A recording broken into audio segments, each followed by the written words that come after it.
Hey guys! This is part 5 of What If Naruto Was the Heir of Hashirama. Hit like and subscribe if you like this one, and also please check the author in the description. Let's start!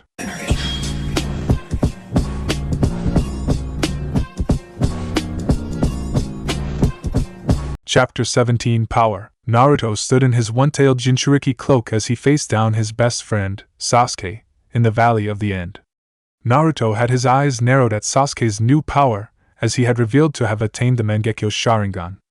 Naruto didn't know what his new eyes could do but could certainly feel the unbridled power behind them, not to mention the warning he received from Kurama earlier about its potential. "I've never seen you use that power before.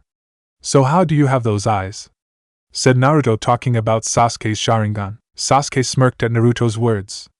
"You seem to not remember that you hid quite a few things from me in the past, Naruto.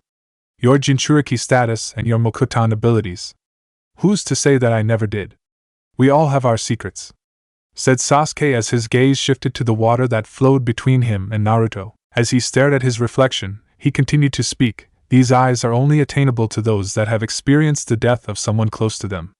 Like the death of a family member, or in my case, a best friend." Naruto pondered Sasuke's words. "You killed your best friend, for power?" questioned Naruto, apprehensive about what Sasuke may have done. Sasuke chuckled slightly at Naruto's words. "I would never stoop so low just to attain power. These eyes were born the day I witnessed your death, by my hands," said Sasuke as Naruto became confused. "I'm not dead. Nor have I ever been dying by your hands. So how could my death have anything to do with that?" "Itachi," replied Sasuke in a low tone as he continued to stare into his own reflection. "Itachi made me kill you in his Tsukuyami over and over again. And I assumed due to the realness of his genjutsu, my eyes were born that day." Naruto raised his eyebrows at that statement. Why would Itachi do something like that? He'd have had to know that something like that could happen. Did he do it on purpose? Thought Naruto as he felt the chakra spike come from Sasuke, who was holding the tiger seal after going through 6 hand seals. "Katon, Gokumeshitsu, fire style, great flame destruction," said Sasuke as he blew out a massive stream of intense flames. Naruto got engulfed by the sudden attack as Sasuke set him, and the wooden wall behind him ablaze. Sasuke ended his attack after a few seconds as Naruto's wood wall was burning in an intense fire. Not seeing any sign of Naruto, Sasuke scanned his surroundings for anything that could clue him in on his whereabouts. Finally realizing where he was, Sasuke jumped in the air to avoid a hand coming from the ground beneath him. Sasuke took the sword off his back as he stabbed it through Naruto in the ground when he landed. Instead of flesh, Sasuke stabbed into wood as the Naruto beneath turned out to be a wood clone. Sasuke turned to see Naruto standing behind him, without his Kyuubi cloak and missing the right sleeve of his shirt. It seemed Naruto hadn't gotten fully away from Sasuke's attack as his right arm had burn marks on it along with his clothes being slightly singed. Naruto placed his hands in the snake seal. "Mokutan Kuchios, Hori Nikashokubutsu, would release summoning, burrowing carnivorous Buddha," came the voice of Naruto as he slammed a hand onto the ground. A massive sealing array appeared underneath Sasuke as the ground beneath him rumbled. Sasuke immediately jumped away from the sealing array as a huge plant emerged where he just was. "That plant is enormous," thought Sasuke as what appeared to be a 4-sided Venus flytrap appeared beneath him attempting to eat him. As Sasuke began his descent to the ground, he had to raise his sword to block a kunai strike from Naruto, who appeared in front of him with a shunshin. Naruto then knocked Sasuke's sword aside as he lashed out with a quick elbow. Sasuke's Sharingan saw it coming, however, and he swatted it away, causing Naruto to stumble slightly. Sasuke attempted to strike Naruto with his sword but had to dodge Naruto's plant as it tried to eat him. Sasuke grew slightly annoyed with Naruto's summoned plant creature or monster and decided to be rid of it. Sasuke let loose another stream of flames that flew toward Naruto's plant. Though before the flames got to the enormous plant, it sunk back into the ground to avoid them. "Tch," said Sasuke, noticing his fire mist as the plant emerged once the danger was gone. With Sasuke's worrying about the plant, Naruto decided to take advantage of his friend's misplaced attention. Naruto performed another shunshin as he appeared to the side of Sasuke and sent a kick to his midsection that keeled him over. Naruto wasn't surprised to see a log take Sasuke's place and fall to the ground with a massive dent in it. Naruto took out a kunai as he turned to block Sasuke's sword strike from behind. The two then began to trade blows of metal as sparks began to fly everywhere from the clashes of kunai versus sword. Despite Sasuke having the reach advantage with his sword and his Sharingan to predict Naruto's movements, He couldn't press that advantage due to Naruto's advantage in speed and the plant continuing to bother him. He was actually taking the worst of their exchanges as bruises and cuts began to appear on his body. I have to get rid of that thing. Looks like I'll have to use my eyes, thought Sasuke as he closed his left eye.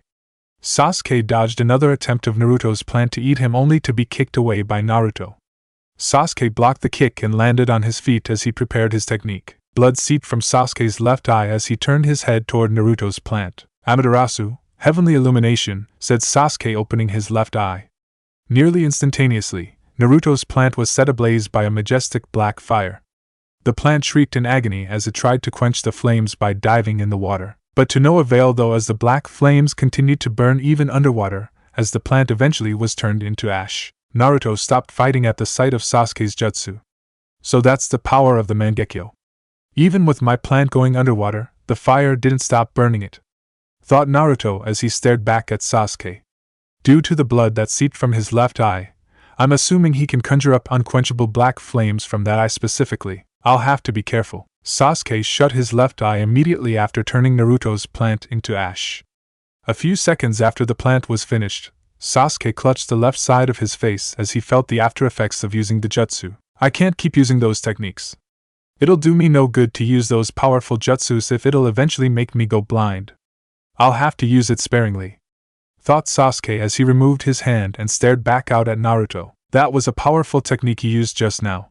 Though I have to wonder, there has to be a risk to using it. From the way your eye bled just now to the fact that you clutched that side of your face as well, I assume it brings risk to your eyes, said Naruto analytically about Sasuke's jutsu. Seems you really are great at analysis.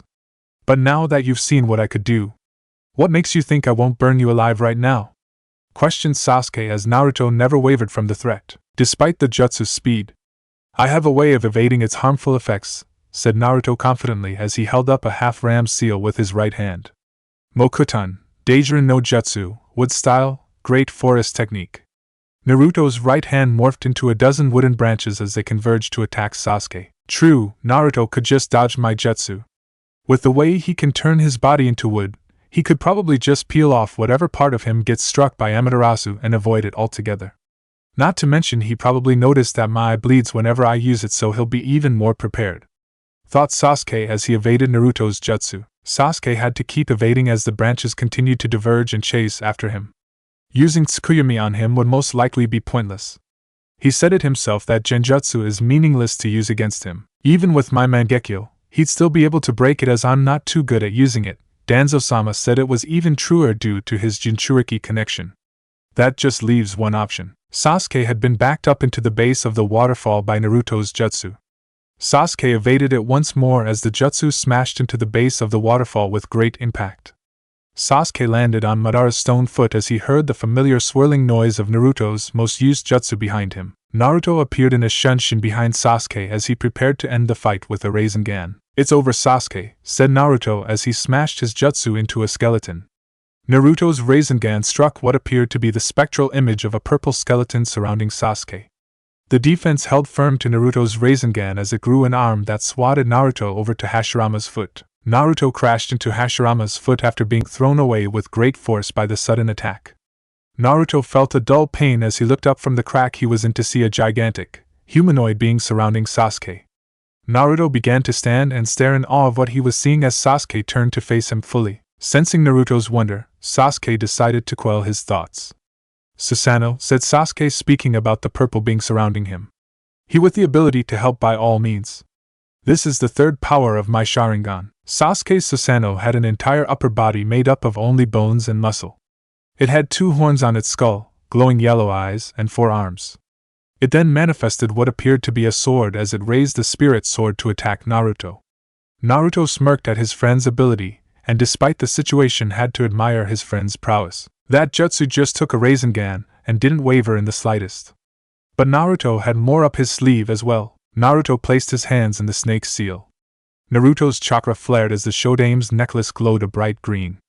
Sasuke's Susanoo let its sword fall to strike Naruto as a huge plume of dust and debris plagued the air from its strike. As the area cleared, Sasuke could see what appeared to be a huge, wooden dragon's head situated where Naruto was. The dome looked unfazed by the attack and then split down the middle to show Naruto was still holding the snake seal. Mokuton, Hobi no Jutsu, wood style, wood expulsion technique, said Naruto as his wooden structure sunk back into the ground. Thank you, Hashirama Jiji, thought Naruto, thanking his great-great-grandfather. Hashirama had placed several Mokuton techniques in the scroll of seals in case another user came along, and Naruto began to delve into them back when he first got the scroll. He'd only gotten down 2 of Hashirama's techniques, and that was one of them. The other was Naruto's new favorite. Naruto held the ram seal as he prepared to use it. Mokuton, Mokuri no Jutsu, wood style, wood dragon technique, said Naruto as a huge wooden dragon appeared from the ground behind him. The dragon coiled around him a bit as it stared down Sasuke. The dragon then launched itself at Sasuke's Susanoo, which tried to stop it with another sword strike, but the dragon evaded it easily. The dragon then wrapped itself around Sasuke's Susanoo and constricted it tightly. Sasuke began to feel his Susanoo weaken from the dragon's presence, and felt the chakra creating it being siphoned off. Naruto smirked at his best friend as he told him about his last technique. This is Hashirama Jiji's wood dragon. It had the power to bound the 9 tails up in the past, and right now, it's doing the same to your Susanoo, said Naruto as he heard Kurama scoff internally at the comment of his run-in with Hashirama. It also has the power to absorb chakra, and I'm sure that Susanoo of yours is made entirely of chakra. Damn you, Naruto. I could use Amaterasu to burn that dragon, but thought Sasuke as his vision blurred slightly as he stared at Naruto. I can't continue to risk my eyesight. Sasuke had already used Amaterasu, and keeping his Susanoo up was already weakening his eyes. Sasuke then felt a branch snag his arm from the ground beneath him. Sasuke was then thrown from his Susanoo toward Naruto as he was defenseless to what was about to happen. Naruto clad himself in a 3-tailed cloak as he prepared to end the fight. Naruto violently kicked Sasuke into the waterfall with the power of a Kurama-enhanced roundhouse. When Naruto's kick connected with Sasuke's body, a large crack could be heard as Sasuke was sent flying through the waterfall and thudded into the wall behind it. Naruto knew that that kick would have definitely left Sasuke severely injured, enough to be able to take him back to Konoha. However, Kurama knew better. He activated the cursed seal as you kicked him. I'm not sure if that kick was enough to keep him down if he's using that power. Why didn't you use something else? If I used a Rasengan I could have killed him. I need to take him back alive, and I thought that a 3-tailed kick would be enough to put him down. It looks like he's not going to give up, replied Naruto as he saw a huge spark of black lightning appear from behind the waterfall. Naruto charged up another Rasengan out a huge one in preparation for Sasuke.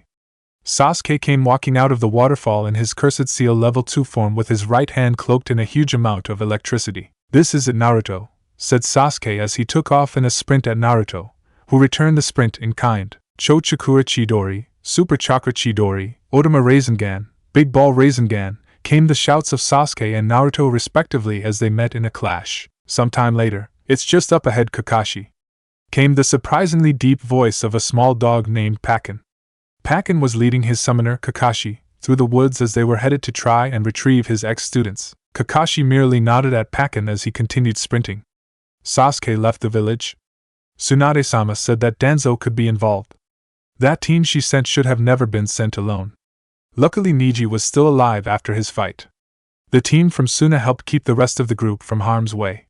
All that's left is Naruto and Sasuke. Please, make it in time, thought Kakashi as he had felt a spike of the Kyuubi's chakra recently, a spike bigger than the ones before. Kakashi and Pakken arrived at the Valley of the End to see Naruto standing and staring at what appeared to be a burning body. Sasuke was nowhere around as Kakashi jumped to land by Naruto. Naruto, are you okay? What happened? Questioned Kakashi as Naruto looked at him with a slightly somber look. I don't know, said Naruto as he told Kakashi what happened in his fight with Sasuke. Flashback earlier. Chochakura Chidori Otama Rasengan came the shouts of Sasuke and Naruto respectively as they met in a clash. A giant sphere of energy surrounded the two as their jutsus battled each other. The sphere expanded and eventually exploded in a bright display of energy as it left the valley unable to be seen for a few seconds. Clouds formed immediately as rain began to pour down over the valley. A figure could be seen standing over another figure that lay prone on the ground motionless. Naruto had lost his Kyuubi cloak as Sasuke's Sharingan faded and his curse seal receded. Sasuke laughed slightly. Seems I still can't overcome you, Naruto, said Sasuke from his back as he stared up into the rain. Sasuke's body wasn't responding as that last clash had taken a lot out of him, especially with Naruto besting him in the last exchange. Naruto stood over Sasuke as he looked down at his friend. "I'm taking you back to Konoha," said Naruto as he picked Sasuke up and placed him over his shoulder. Naruto then began to make the trek back to Konoha with Sasuke slung over his shoulder. "You don't seem to understand, Naruto. I'm not going to Konoha. I've come too far to fail now," said Sasuke as Naruto became confused. "But remember, you are the leaves bathing in the sunlight, and I am the roots that grow in the dark." Naruto didn't understand what Sasuke was saying. He had lost and from what Naruto could tell, couldn't lift a finger. There was nothing he could do besides getting carried back to Konoha. Naruto's senju came the voice of a new arrival. An arrival who had 4 more shinobi with him. The group of 5 were all wearing identical cloaks with hoods and plain white masks with various animals depicted on the front. Normally Naruto would have been able to sense them beforehand, but he was too tired from his fight with Sasuke to even realize it. "Anbu?" said Naruto, confused by the arrival of the 5 shinobi. "You're not Konoha Anbu. Who are you?" The group didn't answer Naruto but instead chose to attack him. Naruto dodged the swipe of a tipless Tanto from the first Anbu, only to have to duck the swipe of another. Naruto wasn't fortunate enough to dodge the 3rd and 4th Anbu and received punches to the stomach, making him drop Sasuke. Sasuke was then picked up by the 5th and final member as he took him away, leaving Naruto to face off against the final 4. The remaining 4 Anbu members stood as a blockade, keeping themselves between Naruto and the fleeing Anbu with Sasuke. "We cannot allow you to take Sasuke. If you choose to continue pursuing him, we will have to stop you," came the voice of the same Anbu who had spoken earlier. "No. Sasuke," thought Naruto as he stood back up shakily. Naruto could feel Sasuke's presence vanish and his anger spiked. Naruto exploded in a display of chakra as he became shrouded in a vibrant, orange chakra. Naruto had 4 tails swishing behind him as he roared out of anger. That roar created a shockwave that sent the 4 Anbu in front of him flying back into the ravine that was the Valley of the End. The Anbu stood up quickly as Naruto landed on the ground beside them, cracking it slightly. "Who are you?" questioned Naruto in a Kurama-influenced voice. Like before, the Anbu never answered, only choosing to attack. Naruto swatted the first shinobi away with a flick of one of his tails as he caught the next one by the throat with a clawed hand. Naruto created a Rasengan that he sent into the chest of the 3rd approaching Anbu, which sent him careening into the wall behind him. Naruto crushed the throat of the Anbu in his hand as he slammed him into the ground, cracking it slightly. The Anbu, that Naruto had slammed into the ground, caught a flame as he burned to a crisp. The first Anbu that was swatted away by Naruto's tail also burned to a crisp along with the one that was launched into the wall by Naruto's Rasengan. They follow Anbu protocol of burning their bodies upon death. "That means I'll have to take the last one alive," thought Naruto as he turned to face the last Anbu. Before Naruto could enact his plan of capturing the last one, that Anbu's body burst into flames like the last 3, preventing his capture. "It's too late, Naruto," said Kurama. Kurama was surprised at Naruto's ability with his chakra. Instead of the version 2 form of a Jinchuriki form, Naruto took on what appeared to be a weaker chakra mode with 4 tails. Possibly due to his body's ability to purify and control his chakra. Naruto let Kurama's chakra dissipate as he watched the body burn despite the rain that continued to fall. "I was so close to bringing him back, but I held back on him because I didn't want to kill him," said Naruto back to Kurama. "Who were those Anbu?" Naruto then looked to see Kakashi and his dog, Pakin, land next to him. Flashback end. Naruto fell forward in exhaustion after he retold the events of his battle with Sasuke and the aftermath of it. As he was falling forward, Naruto was caught by Kakashi, who had turned so as Naruto could land on his back. "I almost had him, sensei," said Naruto as he drifted off into unconsciousness. Kakashi nodded his head at Naruto as he picked him up piggyback style and began the long journey back to Konoha. Pakin disappeared in a puff of smoke as Kakashi walked back toward Konoha. Kakashi was both happy and saddened at today's events. He was happy that Naruto had handled facing an Uchiha who had the Mangekyo Sharingan so well, but saddened that it was his student who left. But despite all that, Kakashi was overjoyed that Naruto was safe. They had lost Sasuke, but Konoha couldn't afford to lose Naruto. Somewhere in a hidden base. "So I've seen you've come," came the voice of a man situated on a throne. He had bandages wrapped around his entire body, leaving only his left eye visible and his seafoam green hair. As the man said, 2 others walked into the room. One had a glint showing off his round glasses as the other had a glowing pair of Sharingan. The man on the throne grinned a sinister smile as he welcomed his new guest. Welcome, Sasuke-kun. I knew you'd come, said Orochimaru as he led Sasuke down a path of his base. Somewhere underground, 7 spectral figures stood on what appeared to be gigantic hands as they all appeared to be holograms. What the fuck is this meeting for? I got souls to sacrifice to Jashin-sama? Why are we here? Said one of the holograms with what appeared to be a triple-blade scythe in his hand. A hologram with eyes that held a purple tint to them with a ripple pattern looked toward the hologram that spoke. It wasn't as if he wasn't glaring at him or anything, but it certainly felt like he was staring into his soul, and it certainly irked the man with the scythe slightly. We are here to discuss a new development. Zetsu, said the hologram with the purple eyes as a being rose from the floor. The being had 2 large Venus flytrap-like extensions that enveloped his head and upper body, giving him a plant-like appearance. He had short green hair, yellow eyes, and his body had 2 different halves. One side was white while the other side was completely black. As the figure spoke, it seemed as though each half had its own voice and switched between each other perfectly. I have news on something important. Sasuke Uchiha fled Konoha in hopes of getting to Orochimaru. However, Konoha sent a team to retrieve him, and it ended up with him facing off against Naruto Senju. I recently watched the fight between the Kyuubi Jinchuriki, Naruto Senju, and Sasuke Uchiha. The Kyuubi Jinchuriki won the fight despite the Uchiha possessing the Mangekyo Sharingan, said Zetsu. After besting the Uchiha boy, Naruto attempted to take the Uchiha back to Konoha, but his progress was impeded by several Anbu. After managing to get the Uchiha away from him, Sasuke was able to make it to Orochimaru. Be wary of these 2 shinobis, especially the Kyuubi Jinchuriki, as he showed prowess in his Mokutan ability and the usage of his Bija. I will continue to update you all. Now that we know how powerful the Jinchuriki has become, I have decided to change your targets. I will handle the 9 tails when the time comes. Itachi and Kisame will take the 6 tails instead. We have only a few more years before we begin our hunt. You know your duties. Be ready when the time comes. Dismissed, finished the leader of the group as his image vanished along with the other 7. 1 week later, Naruto sat in his hospital bed as he was staring out the window, pondering the events that happened recently. It had been a week since his battle with Sasuke and he was still in the hospital. All of his injuries were healed by that night of his arrival, but Naruto had decided to stay in the hospital for a little while longer. He still felt he wasn't mentally prepared yet to go back. The team Naruto was sent with all came back alive. Only Neji needed emergency surgery, but it was successful and he would make a full recovery. Thanks to the assistance of the Sand siblings, the rest of Konoha's retrieval team also came back alive and well with minor injuries. Tsunade immediately rushed to the hospital to check on her nephew as soon as he was brought in by Kakashi and was grateful that he was fine.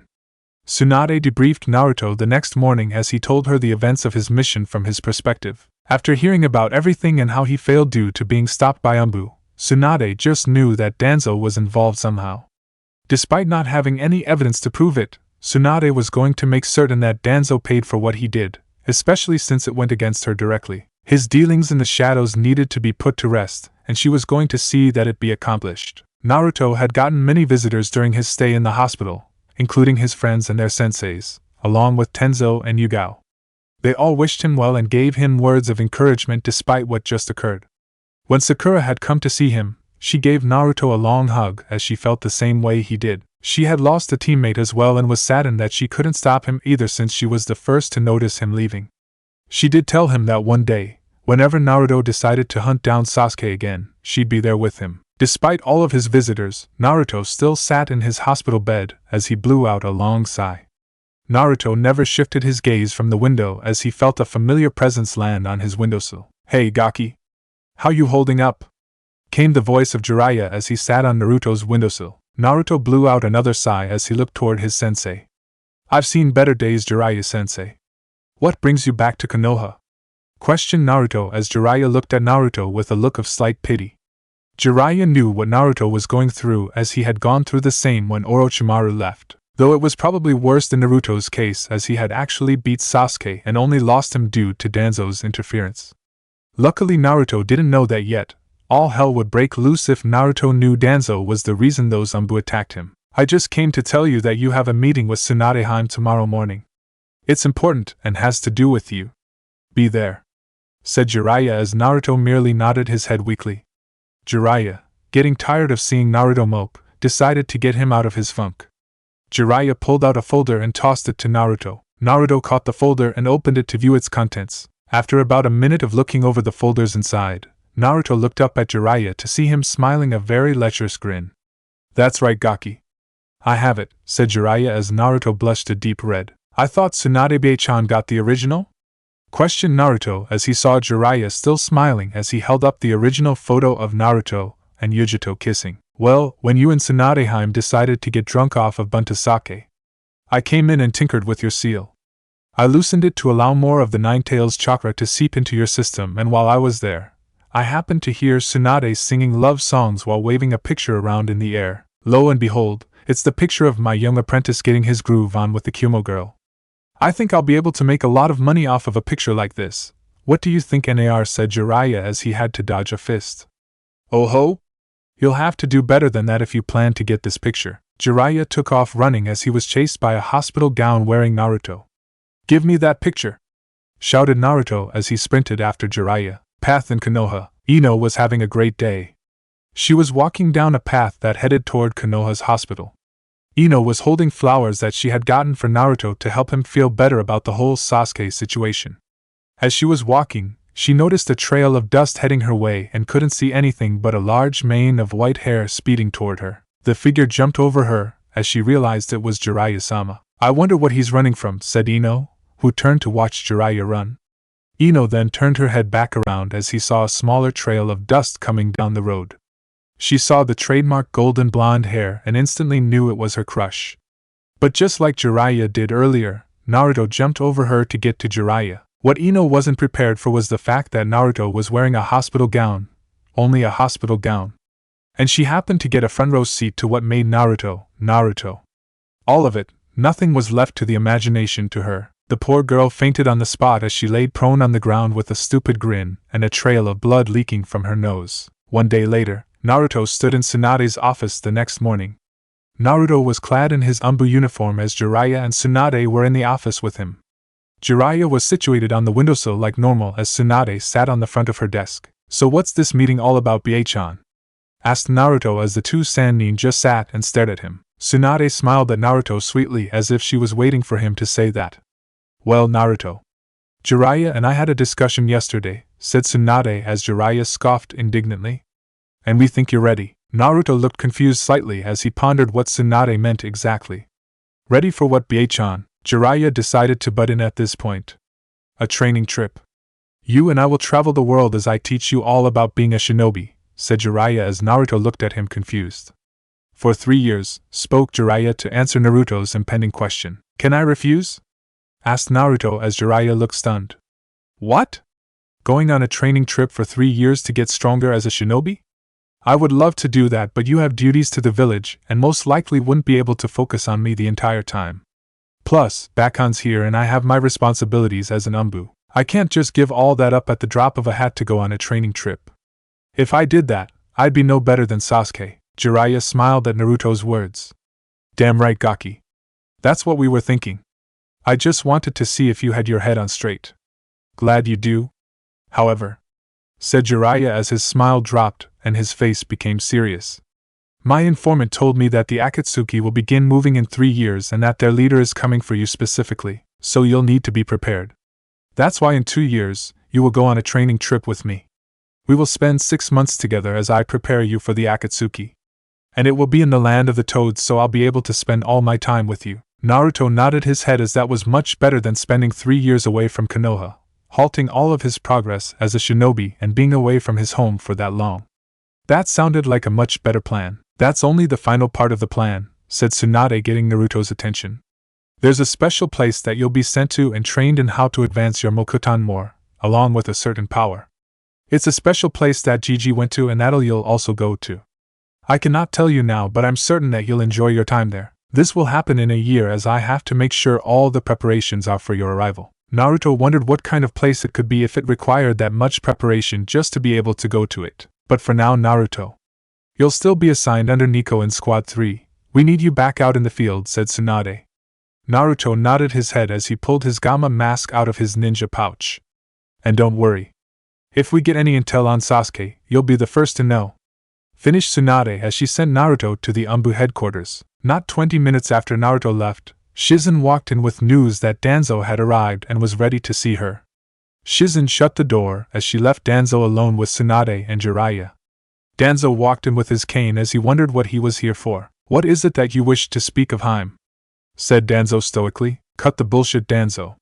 I know what you did, said Tsunade in a gravely serious tone. I don't know what your talk started, Danzo, until he was hushed by Tsunade. I don't remember asking you to reply, and actually, I haven't said what you've done. Are you lying to me already? Said Tsunade as she didn't let Danzo answer that question either. I know you are still running that organization, Root, behind my back. I also know that you, at some point, enlisted Sasuke and sent him on the mission to Orochimaru. I can't have you doing these kinds of things without my knowledge of knowing them. Danzo kept quiet the entire time as he listened to Tsunade's words.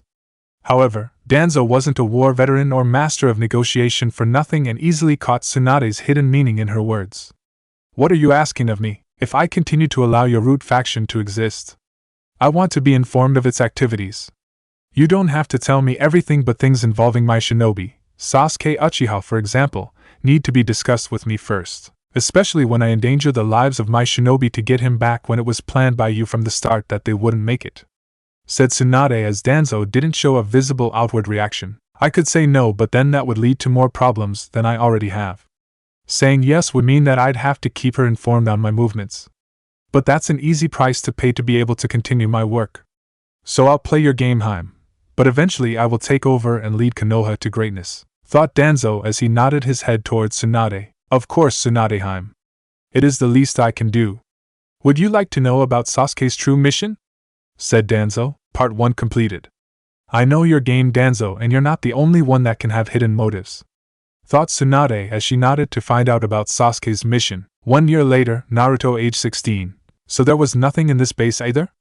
Questioned Tsunade as she spoke to the group of Umbus standing before her. Well, good job eliminating any experiments and destroying the base. The more bases of Orochimaru that we destroy, the less amount of places he'll have to hide. Great job. Dismissed. Besides Yugama, the other 3 Umbu in the room disappeared from the room, leaving their leader for the mission alone in the room with Tsunade and Sakura. Sakura had definitely grown in the past year, and was blossoming well in the year and a half she had spent with Tsunade. She had been made a Chunin 6 months ago along with Niji at the last Chunin exams. She had a great aptitude for learning and her growth in medical ninjutsu was impressive. Gamma pulled off his Umbu mask as Tsunade's favorite ninja's whiskered face could be seen. He had completed over 40 B-rank missions and nearly 20 A-rank missions during the past year alone. He'd even become the leader of a squad designated in handling the sacking of Orochimaru's bases. Hey, Bia-chan. I'm guessing it's already time, huh? Said Naruto, talking about what Tsunade spoke to him about a year ago. It was time for him to be sent to that special place to hone his Mokutan abilities. Yes, and all the preparations are set. I'm just hoping you had a fun time with Yugito last month, as it may be a while before you see your girlfriend again, said Tsunade as Naruto blushed slightly. Naruto had been sent on a mission near the border of Kaminari no Kuni, and according to the report by his teammates, Naruto had disappeared for a day. Tsunade figured he had gone to see Yugito and was correct in her judgment. She had screened Yugito's last letter to Naruto, which stated that Naruto's hands were magic. It was just a massage, Bia-chan. She's not my girlfriend, said Naruto in response, still with reddened cheeks. As Naruto was about to continue denying his relationship with Yugito, he was pulled down into a hug by Tsunade. Realizing shortly afterward that he was being hugged, Naruto returned the hug as he felt Tsunade's grip tighten slightly. I'm so proud of you. Now you be careful up there and take the training seriously, said Tsunade, disengaging the hug as she pulled out a scroll. Push chakra through the scroll and you'll be summoned to the area. Be safe and come back strong. See you in 6 months. Tsunade kissed Naruto's forehead since he was still bent over from hugging her. Sakura smiled at Naruto as she wished him good luck and that when he came back she'd want to spar him. Naruto smiled at the two as he waved goodbye to both. Naruto placed his hand on the scroll and let his chakra flow through it. Naruto felt a slight pull as it felt like he was being sucked into something. Right before he disappeared, Tsunade said a few final words. Tell Gigi, Tsunade says hi. And just like that, Naruto was gone in a puff of smoke. Naruto appeared in a place that he had never seen before. Naruto noticed that trees were everywhere, and the area beneath his feet was damp. What is this place? Thought Naruto as he began to walk around for a little bit. Naruto felt a presence appear behind him and saw Katsuyu, Tsunade's summon, sitting behind him. That wasn't the presence Naruto felt though. There were two other figures there, powerful figures according to Naruto's sensory ability, and they were holding hands. One of them was a tall man with tan skin, dark eyes, and waist-length black hair. He wore a light brown, short-sleeved, kimono shirt with mesh armor underneath, held closed by a red sash, and navy blue pants. The other figure was a woman with bright red hair and large, pupilless eyes. She wore a high-collared white kimono with a green obi tied around her waist. Her hair was arranged in buns and she had a violet-colored diamond mark on her forehead, similar to Tsunade's. She had tags with kanji written on them that hung from a hairpin in her buns. "Hello, welcome to the Shikatsu Forest, Naruto-kun," spoke the male figure as Naruto gasped upon recognizing who they were. Naruto's eyes widened and he stuttered out. "You're Mito Uzumaki and Hashirama Senju, my great-great-grandparents." Chapter 18 Time. Naruto stood in a damp clearing with Hashirama and his wife, Mito. The two were holding hands as Hashirama welcomed Naruto to the Shikatsu Forest. Naruto was pointing at the two while trembling slightly as he recognized them as his great-great-grandparents, but they were supposed to be dead. Naruto then began to freak out thinking something went wrong and he was dead because there was no way this could be happening. "Calm down, Naruto," came the calm voice of Mito as she talked to her youngest descendant. Naruto stopped his frantic movements as he then looked toward Mito and Hashirama, settling down a bit.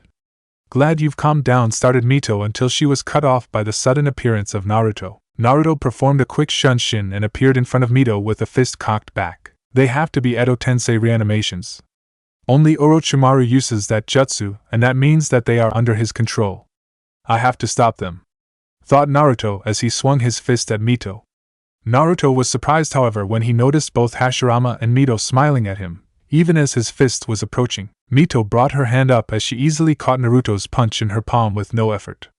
Naruto was prepared for her counter though, and already had a kunai up to follow his fist in attacking Mito. Before Naruto could cut Mito with his kunai, his held fist plummeted to the floor. Naruto's hand became heavy and felt like it was encased in cement, as he couldn't pick it up.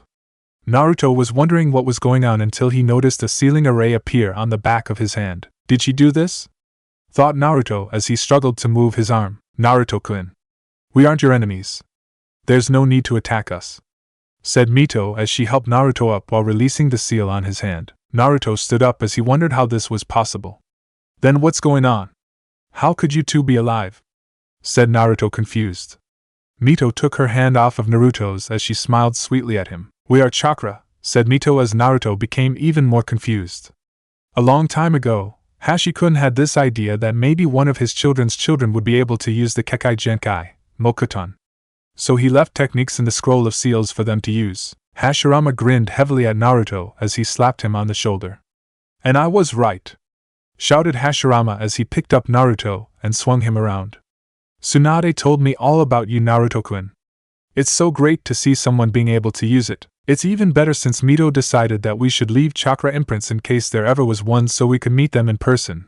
And here you are and here are we." Naruto smiled a huge smile as he was spun around by his forefather. "But," said Hashirama as he stopped immediately. The sudden stop gave Naruto temporary whiplash as he was set down by Hashirama. "We are only chakra imprints, meaning our time here is limited." Naruto contemplated Hashirama's words and came to a quick conclusion. "You're saying that once the chakra you put into here runs out, you'll disappear forever? Can't I just stop the chakra drain and save it?" questioned Naruto as Mito shook her head. "You're very astute, Naruto-kun. You're right, we will disappear once the chakra runs out, but I'm sorry, it doesn't work that way. Katsuya activated the seals I placed here upon your arrival, and the chakra will continue to drain until it's all gone," replied Mito as Naruto began to tear up slightly. Mito was pulled into a hug by Naruto as she was forced to bear the golden-haired senju. Hashirama joined Naruto in crying hysterically as Mito was sandwiched between the two. "No." Hashirama passed down more than his Mokuton ability, thought Mito, mentally sighing as she watched the two cry on her shoulders. "They got depressed so fast that it didn't even let me finish my explanation." Mito blew out a huff as she pushed the two off of her. "Stop crying and let me finish explaining before you both get all depressed," said Mito. Naruto and Hashirama continued to sniff slightly as they calmed themselves down. Hashirama handed Naruto a tissue allowing him to blow his nose. "Where'd you get a tissue from, Hashi-kun?" "Never mind that. Don't worry about us disappearing too fast. Hashi-kun and I stored up our chakra in the seal for a long time. There should be more than enough chakra to keep us going for at least a month. Hashirama straightened up immediately, and shrugged off his depression as if it never happened. Of course there is. Not to mention we can always slow the siphon of chakra down. That's just a month of full chakra usage. We'll have more time together since Mito-chan will slow the siphon of chakra as you need to sleep, etc., said Hashirama as Naruto perked up. Hashirama Gigi is going to teach me? Well, at least a chakra imprint of him? Questioned Naruto, excited about the prospect of that. He then wondered something though. Mito-ba-chan, are you going to teach me something too? But what would that be, because I don't know much about your fig? Naruto stopped himself as he realized Mito had placed a weight seal on him with a mere touch just now. Fuinjutsu. Mito nodded her head. At least you're not as dense as Hashikun, said Mito as Hashirama fell into another fit of depression. Mito put a soothing hand on his back. You know you're my Hashirama. But yes, Naruto-kun, I will be teaching you seals. What level are you on? Naruto held up 6 fingers. I'm on level 6, Bachan. I'm guessing you're a level 10 seal master? Asked Naruto as Mito laughed. Seeing Naruto's wonderment, Mito decided to elaborate. Naruto-kun, Uzumaki's become genins at level 8 Fuinjutsu. Chunins at level 10. That level 10 seal master is at best a Chunin Uzumaki, and not to boast, I am far above a Chunin Uzumaki. That leveling system doesn't have a level high enough for my ability, but if I were to rate myself on that scale of yours, I'd be level 15. Naruto stared at Mito gawking as she merely shrugged. You do know that I sealed the Nine Tails into my own body. Naruto mouthed the word cool as he then noticed Hashirama stand up as if his depression never happened. Let's get started, shall we? We only have a month and I plan to make the most of it. Do you know my little brother's shadow clone technique? Seeing Naruto nod, Hashirama realized that his training was going to progress even faster. Great, that'll definitely help. How? Said Naruto, wondering what Hashirama meant. You don't know the secret? Asked Hashirama in a confused tone. For someone as smart as Naruto, how could he not notice? You mean learning everything they experienced during their life upon them dispelling? Yes, but how could that help, thought Naruto until it finally clicked. You want me to train using them? But I thought the scroll said that doing something like that could cause whiplash and kill you, so I never tried. Hashirama chuckled as Mito poked Naruto in the stomach. You do realize that you have a giant demon in you that can heal anything besides death, right? Said Mito as Naruto formed an O with his mouth. Damn it, Kurama. Why didn't you tell me about that when I read over the jutsu? I thought we were friends. Thought Naruto as he heard Kurama scoff. TCH. I'm not your damn hospital brat. I'm not going to condone behavior that'll make me do more work just to keep you alive, especially on self-inflicted injuries. Replied Kurama as he then added. Whoever said we were friends? Let's get to it. Can you make me 100 clones, Naruto-kun? Said Mito, cutting Naruto from his thoughts. Naruto nodded his head as he formed the unique hand seal of forming a cross with 2 fingers on each hand. Tajukage Bunshin no Jutsu, multiple shadow clone technique, said Naruto as puffs of smoke appeared all across the forest. Mito nodded her head. Good. You 100 are with me. Let's go. Said Mito as she took off deeper into the Shikatsu forest.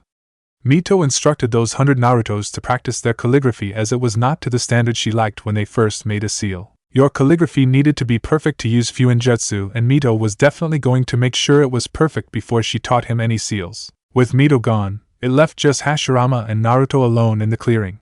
So what are we going over, Gigi? Said Naruto, noticing red markings appear on Hashirama's face, under and around his eyes, along with one on the middle of his forehead that resembled a third eye. Hashirama then created 5 wood clones. Well, I want you to make another 100 clones and we'll send them off with my clones to help you with your Mokuton stuff, said Hashirama as Naruto did what he said, creating another 100 clones that divided into groups of 20 and headed off into the forest with Hashirama's 5. Good. Now we get to the fun part of what you'll be doing. What do you know about Sage Mode? Time skip 3 months. Naruto sat cross-legged in a meditative pose with his hands clapped together. Another Naruto sat beside him holding the same pose except with the ram seal. There was one more Naruto situated with them with his hands on his knees as they all sat with their eyes closed. After a few seconds, 2 of the Narutos disappeared in puffs of smoke as the Naruto in the middle looked up with a grin. He was grinning at the chakra imprint of Hashirama, who was returning the grin. In the distance, about 100 Narutos began to slowly disappear in puffs of smoke as Mito came walking back after teaching Naruto's clones. It was a productive 3 months for Naruto training under the guidance of his great-great-grandparents, but it was close to the end as Naruto could see Hashirama and Mito were beginning to fade over the past few days. "So this is it?" asked Naruto as Hashirama and Mito nodded their heads. "Our chakra is about gone." "We don't have much time left," spoke Mito as she placed a hand on Naruto's cheek. "You're quite the exceptional young man, Naruto-kun. It has been a pleasure getting to know you these past few months, even if I'm only a chakra imprint. You're exactly what Hashi-kun and I had hoped for, especially since you're dating that girl from Kumogakure. It'll help bring the two villages together, and that'll help bring peace to the world, well, at least between two of the great villages." Naruto looked at Mito quizzically due to her last statement. "Thank you for that, Bachan, but I'm not dating a girl from Kumo, nor have I told you about any girls," said Naruto as he then looked at the rest of his clone army that had yet to dispel. One of them was looking at Naruto sheepishly as he dispelled himself. Naruto got the memory of that clone and immediately put his head down. His clone had blabbed at the mouth about him and Yugito. "Stupid clones," thought Naruto. Mito was whispering in Hashirama's ear as Kurama decided to add his 2 cents. "Aren't those clones basically you? Their consciousness is directly correlated to yours. So essentially you're calling yourself stupid," said Kurama as Naruto had a rain cloud appear above him. "Thanks for reminding me of that, Kurama," thought Naruto while sulking. Naruto felt a hand touch his shoulder as he looked up to see Hashirama smiling at him. "Naruto, everything Mito said is the truth. You're the embodiment of our ideals and dreams and also the only person I can entrust my own dream to. I believe that one day, in the future, I dream of a time when all shinobi will cooperate. A time when everyone's hearts will be together regardless of their countries. That's my dream of the future," said Hashirama. "Can I entrust you with bringing my dream to fruition?" Naruto nodded at his grandfather as his and Mito's imprints began to disappear in a flutter of sparks. Right before disappearing, Mito departed a few more words to Naruto. "Don't forget Uzumaki Clan Temple. There you'll find the mask and be able to do what we talked about." "Thank you again," said Mito as she and Hashirama vanished from sight. Naruto nodded his head again at his 2 ancestors as he felt a presence behind him. Upon turning around, Naruto discovered Katsuyu, a smaller human-sized clone of her, staring at him. She had disappeared these last 3 months since Naruto was there with Mito and Hashirama, and had finally come back once the two disappeared. "Hello, Naruto-kun. Thank you for coming here, but due to your being a toad summoner, you're not allowed in this place. It was only accepted due to Hashirama-sama and Tsunade-sama's request.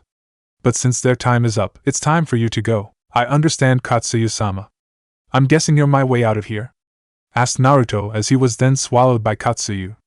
Katsuyu then disappeared in a puff of smoke as she was summoned to Konoha. Konoha, Tsunade stood in her office with Sakura.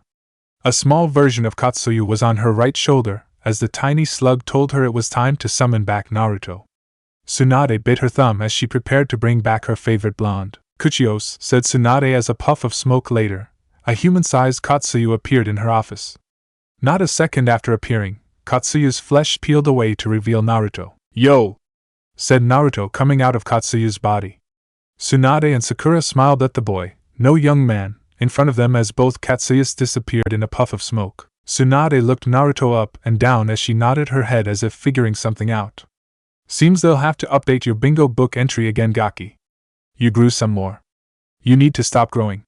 Jiraiya already makes me feel like a midget, I don't need you doing the same," said Tsunade. Naruto smiled at Tsunade as Sakura looked confused. "Naruto's in the bingo book, Tsunade-sama? Since when?" questioned Sakura as Tsunade pulled out the latest bingo book and tossed it to her. Sakura flipped to page 14 after Tsunade told her which one Naruto was on. Sakura opened the page and took notice of the picture of Naruto with his orange scarf and a baby-sized Gamakichi on his head. "Haha, you're not really threatening with that photo." A rain cloud appeared over Naruto as he hunched over. "Tsunade-chan won't change it. She said it'll keep me humble," said Naruto depressed as a lightning storm prepared to thunder and pour out rain over him. While Naruto was sulking, Sakura read over his bingo book entry. Name: Naruto Senju, Konoha no Orange Kitsune, Konoha's Orange Fox. Age: approximate 16 to 17. Gender: male. Origin: Konohagakure. Clan: Senju Clan. Affiliated with Konoha. Ninja rank: Umbu. Physical description: 5 feet 8 inches tall, 140 pounds. Has deep violet eyes and golden blonde hair with 2 jaw-length bangs framing either side of his face. Also has 6 whisker mark-like scars with 3 on each cheek. Elements. Has affinities for futon, doton, and suiton. Also shows the ability to use Mokuton, the famous bloodline of the first Hokage. Rank. S. Approach with caution. Special talents. The Jinchuriki of the Kyubi no Yoko, 9-tailed demon fox. Has shown the ability to access 4 tails while maintaining complete control. Has the ability to summon toads. Can also use Fuin Jutsu with skill in battle, and uses the Shunshin no Jutsu with extreme mastery. Bounty. 70 million Ryo alive or dead stationed by Odogekure. 70 million Ryo alive or dead stationed by Iwagakure. Sakura gasped, slightly reading over Naruto's information. Naruto's that strong? An S rank? I mean, I know he's strong, but... thought Sakura as she looked up to see Naruto chatting with Tsunade about his time with Hashirama and Mito. Amazing. Sakura then realized the last part of Naruto's entry. Naruto, did you do something to Iwagakure? Why do they have a bounty on you? Questioned Sakura. Naruto looked toward her as he moved by the Yandame's picture in the Hokage's office. Because I remind them of something, or rather someone, said Naruto as Sakura realized he meant the Yandame. He does look just like the fourth except for the whisker marks and violet eyes. Does that mean that Naruto is his? So thought Sakura until Naruto cut her from her musings. I wouldn't think like that, Sakura-chan. It is an S-rank secret, said Naruto in a gravely serious tone as Sakura nodded her head. Naruto then put on a smile as he said, but I remember before I left, that you wanted a spar upon my return. Are you still game? Asked Naruto as Sakura smirked in return. I don't think you can keep up. S-rank or not, said Sakura as Tsunade clapped her hands to get their attention. Sorry, Sakura. Naruto can't spar with you because he has an important scroll to deliver, and he has to leave soon or he won't make it in time, said Tsunade as Naruto looked confused. What mission, BA-chan? I just got back 10 minutes ago. How could I already have a mission to go on? Said Naruto. Naruto then snagged the scroll Tsunade tossed him as he groaned. Can't you send someone else on this mission? I hate deliveries, Tsunade scoffed as she sat down. Trust me, I'm positive you'll want to go. The delivery scroll is right there, grab it on your way out and hurry. They'll need it before the week is up, said Tsunade as Naruto groaned before reading the mission contents. Naruto finished reading the scroll as he burned it after reading it. You're right, BA-chan. I am the perfect person for this mission, said Naruto as he lunged onto Tsunade's desk and kissed her on the cheek. I'll be back before you know it. Naruto grabbed the giant scroll by Tsunade's doorway and stopped on a dime as he turned to leap out the window on the opposite side of the room. Damn it, brat. I put that scroll by the doorway for a reason, shouted Tsunade out her window. Naruto began to pick up Jiraiya's habit of coming in and out of the window instead of the doorway like most people. Tsunade placed the scroll by the door in hopes that he'd use it, but he still decided to fly out of her window. Sakura was confused at what just happened. Tsunade-sama? Why is Naruto so happy to go on a B-rank delivery mission? He just said he hated deliveries, so why the sudden change of heart? Said Sakura as Tsunade turned to her. It's simple. He's delivering that scroll to Kumo, said Tsunade as Sakura immediately understood. Yugito was in Kumo. 5 days later, a man stood in his office overlooking his village. This man was wearing the standard robes of a Kage, and even had his Kage hat on to boot. He was a tall, dark-skinned man with pale, almost white, blonde hair combed back with a tiny mustache and beard. He was the most powerful man in the country. He was the Yandame Reikage. Situated in the office with was the strongest female shinobi in all of Kumogakure, Yugito ni. Yugito was dressed in her normal shinobi attire consisting of her short-sleeved black and blue blouse with black pants, both of which have matching cloud patterns on them, blue fingerless gloves, and a chain of blue beads wrapped around her left hand with her black Kumo forehead protector around her forehead. Yugito also had on a necklace similar in design to Naruto's except it was white instead of green. It was a present from Naruto on his last visit. Yugito clutched the necklace as her thoughts shifted to the golden-haired blonde. Her thoughts were heard by her bijou companion, and she decided to add in her 2 cents. Why not just claim him? Said the Nibby. I mean just rip off his clothes and give that boy some loving. That'll make him know you're his forever. I think I will. Thought Yugito as the Nibby sighed. Kitten, you have to loosen up. If you never show the boy you like him, he'll never. Wait. What did you say? Said the Nibby as what Yugito had said finally caught up to her. You're right, Nibby. I think it's time. I mean it's all I can think about since our kiss and when he gave me that massage last time. Replied Yugito as she shivered slightly remembering Naruto's touch. The next time I see him, I'm going to. Where is that damn scroll? Questioned I, thinking out loud, which cut Yugito from her thoughts. Konoha was supposed to have sent a scroll containing any information they had on the Akatsuki and any other threats. But the deadline is in an hour. Where the hell could that scroll be? I cleared my whole day just so I could focus only on that scroll. Yugito had just been debriefed on her mission and decided to throw in her piece before leaving. Maybe they sent Kakashi Hatake. You know he's said to always be late, said Yugito, turning around to leave the office. The Raikage looked shocked to think that Tsunade would send her most tardy ninja to deliver a scroll knowing he would be late. I looked ready to smash his desk until the door opened and a voice stopped him. Please don't smash your desk, Raikage-sama. I just replaced it. Came the calm voice of the Raikage's assistant, Mabui, stopping Yugito from leaving. I have Konoha's messenger here to see you. Come on in, said Mabui. The Raikage and Yugito looked shocked at the ninja entering his office. The ninja had golden blonde hair stylized familiar to the late Yondaime Hokage, violet eyes, and 6 whisker marks. He had on a black short-sleeved shirt with black pants that fell into white and black shinobi sandals. The ninja wore a Konoha flak jacket with a black forehead protector. The most prevalent thing about the ninja was the fox tattoo that could be seen slightly underneath his right sleeve that only one ninja had with that gold hair and whisker marks.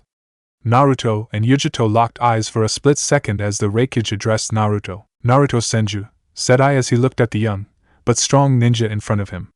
It is a pleasure to finally meet you in person. Naruto shook hands with the powerful Kage as he returned the greeting in kind. The pleasure is all mine, Raikage-sama, replied Naruto as he took the giant scroll off his back. Here's the information you requested. I'm assuming that you'll have a return scroll by tomorrow? I've heard that your assistant Mabui is quite the secretary. You assume correct, Senju-san. We will have a scroll for you to return to Konoha in the morning. For now, why not enjoy all that Kumo has to offer? Said I as he turned to Yugito. This is Yugito-ni. I'll have her show you around our village. Though I do believe it's supposed to storm later, so be wary about that. Yugito looked giddy but kept it cool and collected in front of her Kage as she walked up and shook Naruto's hand. Nice to see you again, Naruto-kun. Naruto smiled at Yugito. And the same to you, Yugi-chan, said Naruto. Before Naruto and Yugito could prepare to leave, I spoke again. You know, Naruto. Ever since I've seen your picture in the bingo book nearly 2 years ago, I've been wondering, who are your parents? Said I in a knowing tone, but wanted to hear from Naruto himself. You don't battle a guy like Minato, especially someone who outranked you in speed, without being able to spot his descendant, especially one that looks just like him. Naruto looked to I as he determined how to respond.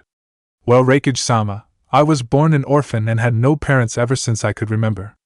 So honestly, it's up for debate as to who my parents could be, said Naruto as I nodded his head in return. It's just you remind me a lot of your Yondaime Hokage, Minato Namikaze. Especially with your hair like that and the fact that you're a Jinchuriki, said I as he saw Naruto tense slightly at Minato's name. Normally Jinchuriki are related to the Kages of their village in some way, and I wouldn't put it past him being your father. Nonetheless, enjoy Kumo. Finished the Raikage as he laid the scroll Naruto had just given him on his desk to read over its contents.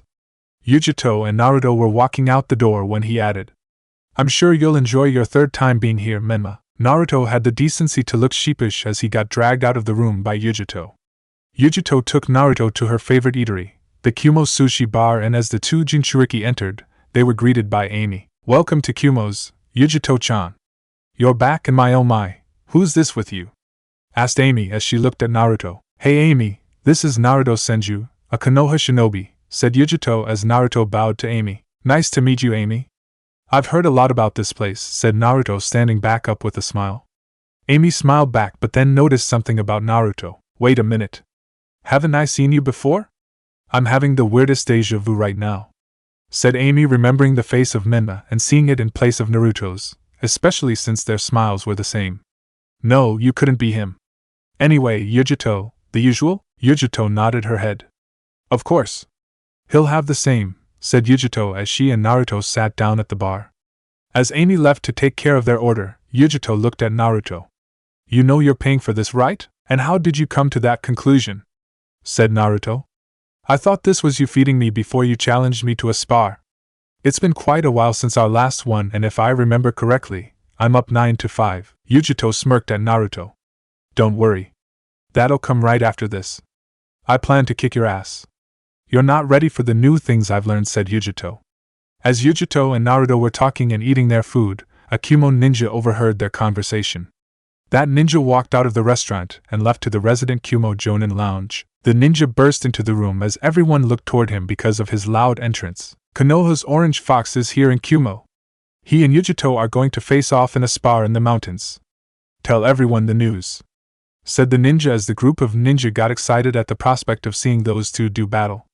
An hour later, Naruto and Yugito stood opposing each other on the same platform they had first met one another on. Yugito and Naruto took a ready stance as they prepared for their spar. You do realize that we have an audience, said Naruto as he looked around to see dozens of Kumo shinobi in the surrounding mountains. They were there to view the fight. You sure you feel like losing in front of your comrades? Bring it on, Naruto-kun, said Yugito as she sprinted at Naruto. Naruto stood still as Yugito approached. Yugito stopped in front of Naruto as she threw a fast punch toward his face.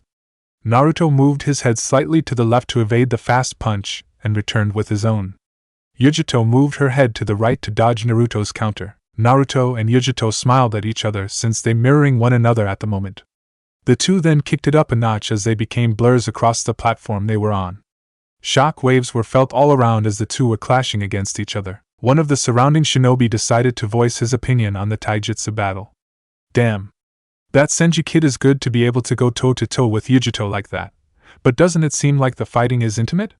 Said the shinobi as several others around him began to see it as well. Eventually, Naruto was able to catch Yugito's kick and held her leg against his side. Naruto then did a leg sweep of Yugito's leg that was still on the ground to send her to her back. Naruto was prepared to pick Yugito up and toss her but had to let go and jump away since Yugito extended her toenails trying to cut him. Yugito sprung back onto her feet as she flew through hand seals at an extremely fast pace. Fast, thought Naruto as he witnessed Yugito's speed in using hand seals just now. Naruto put his hands in the snake seal preparing to defend against Yugito's impending attack. Katon, Daenden, fire style, great flame bullet, said Yugito as she blew out an enormous wall of blue fire at Naruto. Naruto saw the huge wall of fire approaching and channeled his chakra to counter. Mokuton, Hobi no Jutsu, wood style, wood expulsion jutsu, thought Naruto as a mighty wooden dragon head rose from the ground beneath him and enclosed him in to protect him. Yugito's fire burned for a while as she kept the fire going to try and get past Naruto's defense. As Yugito finished blowing out the flames, she noticed that Naruto's dragon head withstood her impressive fire. Clouds began to appear above the battlefield as it looked ready to storm. Damn. I even held it for a long time and it still withstood it, thought Yugito as she turned around to see Naruto standing there. TSK Yugi-chan. That was a strong fire, said Naruto as he threw a weak punch at Yugito. Yugito dodged the punch with ease and countered with a punch to Naruto's gut that connected, hunching Naruto over. Yugito felt like that was too easy and knew it was true when Naruto turned into wood. Kitten behind you, said the Nibi as Yugito panicked slightly at the feeling of Naruto's hand near her neck. It's over, said Naruto, who had stayed in his wooden dragon head and sent a clone out to distract Yugito. Naruto then noticed something off about Yugito and had to jump back as she exploded in a majestic blue fire. A clone made out of fire. Nice, thought Naruto as he placed his hands in the snake seal, seeing Yugito appear to his right. Yugito had her hands in the tiger seal as she prepared to send out another fire jutsu. However, Naruto was faster. Mokuton, Jukai Koten, wood style, nativity of a sea of trees, thought Naruto as the ground rumbled slightly. Yugito jumped high into the air when she felt the ground begin to shake, knowing that Naruto had a technique coming. Trees sprouted from the ground at a rapid pace trying to ensnare Yugito in their branches. Yugito smirked however as her chest puffed out slightly. Katon, Karuya Enden, fire style, fire dragon flame bullet, said Yugito as she blew out an enormous dragon made of blue fire. Due to Yugito's height and her jump, her fire rained down over the entire platform, burning Naruto's ever-persistent trees in the process. Yugito stopped the stream once the trees stopped rising toward her. Rain began to pour down as lightning could be heard. Naruto and Yugito smiled at each other as they decided to continue their spar despite the rain falling over them. An hour passed as Naruto stood alone on the platform in the pouring rain surrounded by several fully grown trees. Despite the rain, the trees Naruto created at some point later in the fight still had fire burning them in several areas. Naruto had lost his Chunin flak jacket and forehead protector as even his shirt had several scratches on it due to Yugito's claws. Despite that, he didn't have any injury on him, mainly due to Kurama's help. Naruto turned to see Yugito coming at him and blocked her punch with his palm. Yugito had lost her own forehead protector, and the bottom half of her shirt was in rags, barely covering her belly button. Her left pant leg was missing as well as it showed her mid-thigh down. Yugito then lashed out with the other hand only for Naruto to catch her deftly by the wrist. At this point, the rain was coming down harder as all of the shinobi in attendance left due to the intensity of the storm. Naruto and Yugito were soaked to the bone as they struggled for dominance. Yugito was beginning to lose the battle of strength when she noticed that Naruto's feet were too far apart again. Yugito entwined her leg with his as she attempted to push Naruto down to the ground, but like before, Naruto was too strong for her and sent her to her back. Yugito smiled a sly smile as she tripped Naruto again, using his own momentum to make him land in front of her. Yugito landed on her back as Naruto landed in front of her with their faces inches apart. Naruto looked into Yugito's eyes to see them holding a certain intent behind their dark blue. Naruto was still holding Yugito's arms down as they stayed like that, just looking at each other in the eyes. "What are you going to do now, Naruto-kun?" said Yugito in a sultry voice. Naruto blinked for a second and then understood what Yugito meant as he moved one of his hands to the ground beside them. "Mokutan, Shichuka no Jutsu, wood style, 4-pillar house technique," said Naruto as a house slowly began to grow around the blondes to get them out of the rain. As the house began to appear around Naruto and Yugito, Naruto leaned down slowly to engage Yugito in a heated kiss. Naruto and Yugito's hand interlocked fingers as she wrapped her legs around his waist, trying to pull him closer. Naruto's other hand moved down slightly as he lifted Yugito's torn shirt, to show off more of her well-toned stomach. Naruto then began to trail kisses from Yugito's chin down to her neck. Yugito moaned slightly at the feeling of Naruto's mouth and tongue running along her skin. The two knew that this moment had been long overdue, and it seemed as though they were going to make up for lost time right now. The house began to enclose around the two groping and kissing Jinchurikis as Kurama and Matatabi were sitting together in what appeared to be an empty plane. "Go, kitten! That's my girl," said Matatabi as she was smiling at what occurring between Yugito and Naruto. Kurama chuckled slightly as he turned to his fellow Bija. 10-5. "I win, this spar is over," said Kurama. Seeing Matatabi's confusion, Kurama decided to elaborate. "Naruto just said that," finished Kurama as Yugito let out another moan to only solidify Naruto's claim. The next morning Naruto woke up to the sound of light purring. Upon trying to move, he realized that the purring was coming from Yugito, who had a hand interlocked with his and a leg draped over him. Naruto began lightly stroking Yugito's hair as he smiled contentedly at the sleeping girl beside him. "Girlfriend," thought Naruto as he thought about what he and Yugito talked about before falling asleep last night, tired from their intense make-out session. "I won't get to see you much in the next year, especially when I leave with Jiraiya-sensei, but Yugi-chan's my girlfriend. I've never felt happier, but I do wonder how the people in Konoha will react to this." "Konoha, same time, Ayawa!" came the shriek of a blonde-haired girl as she screamed in her bed. A man with the same color blonde hair came rushing up to the room to check on his screaming daughter. "What's wrong, Ino?" "Bad dream," came the voice of Ino's father, Inoichi. "I don't know why, but I feel as though something bad happened just now," said Ino as she had this eerie feeling. "Don't tell me? Naruto-kun has a girlfriend, and it's not me?" "Aya!" screamed Ino again at the prospect of that being true. At Konoha's local hot spring, a man stood peeping through the wall. He perked up slightly. "My apprentice senses are going off," said the man as he tried to determine what the tingle meant. "This tingle feels like the time when Minato and Kushina first became boyfriend and girlfriend." "Atta boy, Naruto! The next step is to become a man," shouted the man as the women inside the hot spring heard him. Oh no. 15 months later, Naruto age 18, on the path that led to Konoha, a tall man with white hair was walking it with a smile on his face. This man was none other than Jiraiya, the Toad Sannin, who looked the same as he did 3 years ago. Next to him, there was a young man with golden blonde hair and 6 whisker marks on his face. The young man stood at just under 6 feet tall and looked like the Yondaime Hokage reincarnate. He had on the standard outfit of a Konoha shinobi, except instead of blue, he had black on underneath his flak jacket. This young man was the Orange Fox of Konoha, Naruto Senju. 2 of the most powerful men in the world walked side by side as Naruto took a deep breath. "We're almost home," said Naruto, twirling a kunai in his hand. Jiraiya nodded his head with a smile still on his face. "That we are, Gaki." "That we are," said Jiraiya as he looked at the kunai in Naruto's hand. Did you make any progress on the Hiraishin during our training? I know I had you work mainly on your Toad ninjutsu and Rasengan, but I saw you had sent a few shadow clones over to read about that particular jutsu. Naruto looked at the tri-pronged kunai in his hand and shook his head no. Not at all, Jiraiya-sensei. I may be a seal master with the knowledge of how to apply Tusan's jutsu, and the general aspects of it, but said Naruto as he put the kunai in his ninja pouch, even with the shadow clone training method, it'll take me a while to figure it all out. Then even longer to make seals that resonate to me because I can't use Tusan's seals, they only work for him. Jiraiya slapped a hand on Naruto's shoulder. You've had that scroll of seals since you were 14, and you still haven't figured out that jutsu. Ah well, it did take Minato a while to learn it from Nidame's notes. Plus, I haven't gotten anywhere close to learning it, and I've been at it for almost 3 decades.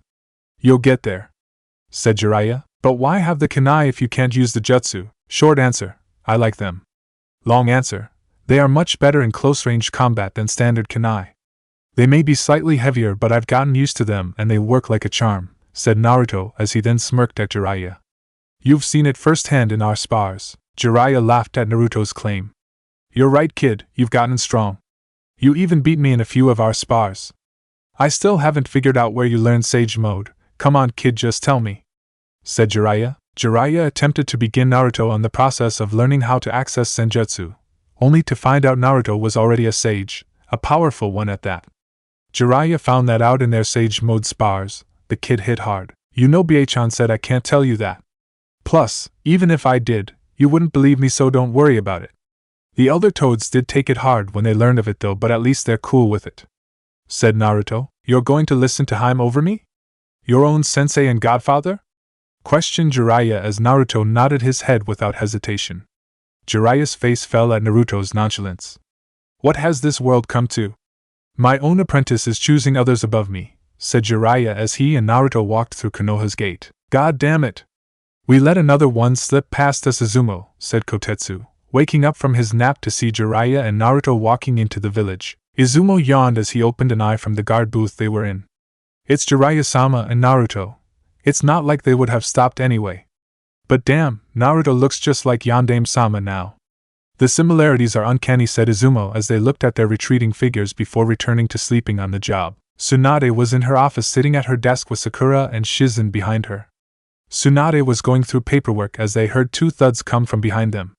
Sakura and Shizen looked toward the thuds to see Naruto and Jiraiya pressed firmly into the window. Tsunade-sama, said Shizen as she watched Naruto and Jiraiya slide down the window slowly and unceremoniously. Jiraiya-sama and Naruto-kun are back. Do you want me to open the window for them? Tsunade shook her head no. I closed it because I knew they were coming back today, said Tsunade, not even acknowledging the 2 sages. They need to learn how to walk through the door like all the other shinobi of this village. They don't deserve special treatment. Why not, Bie-chan?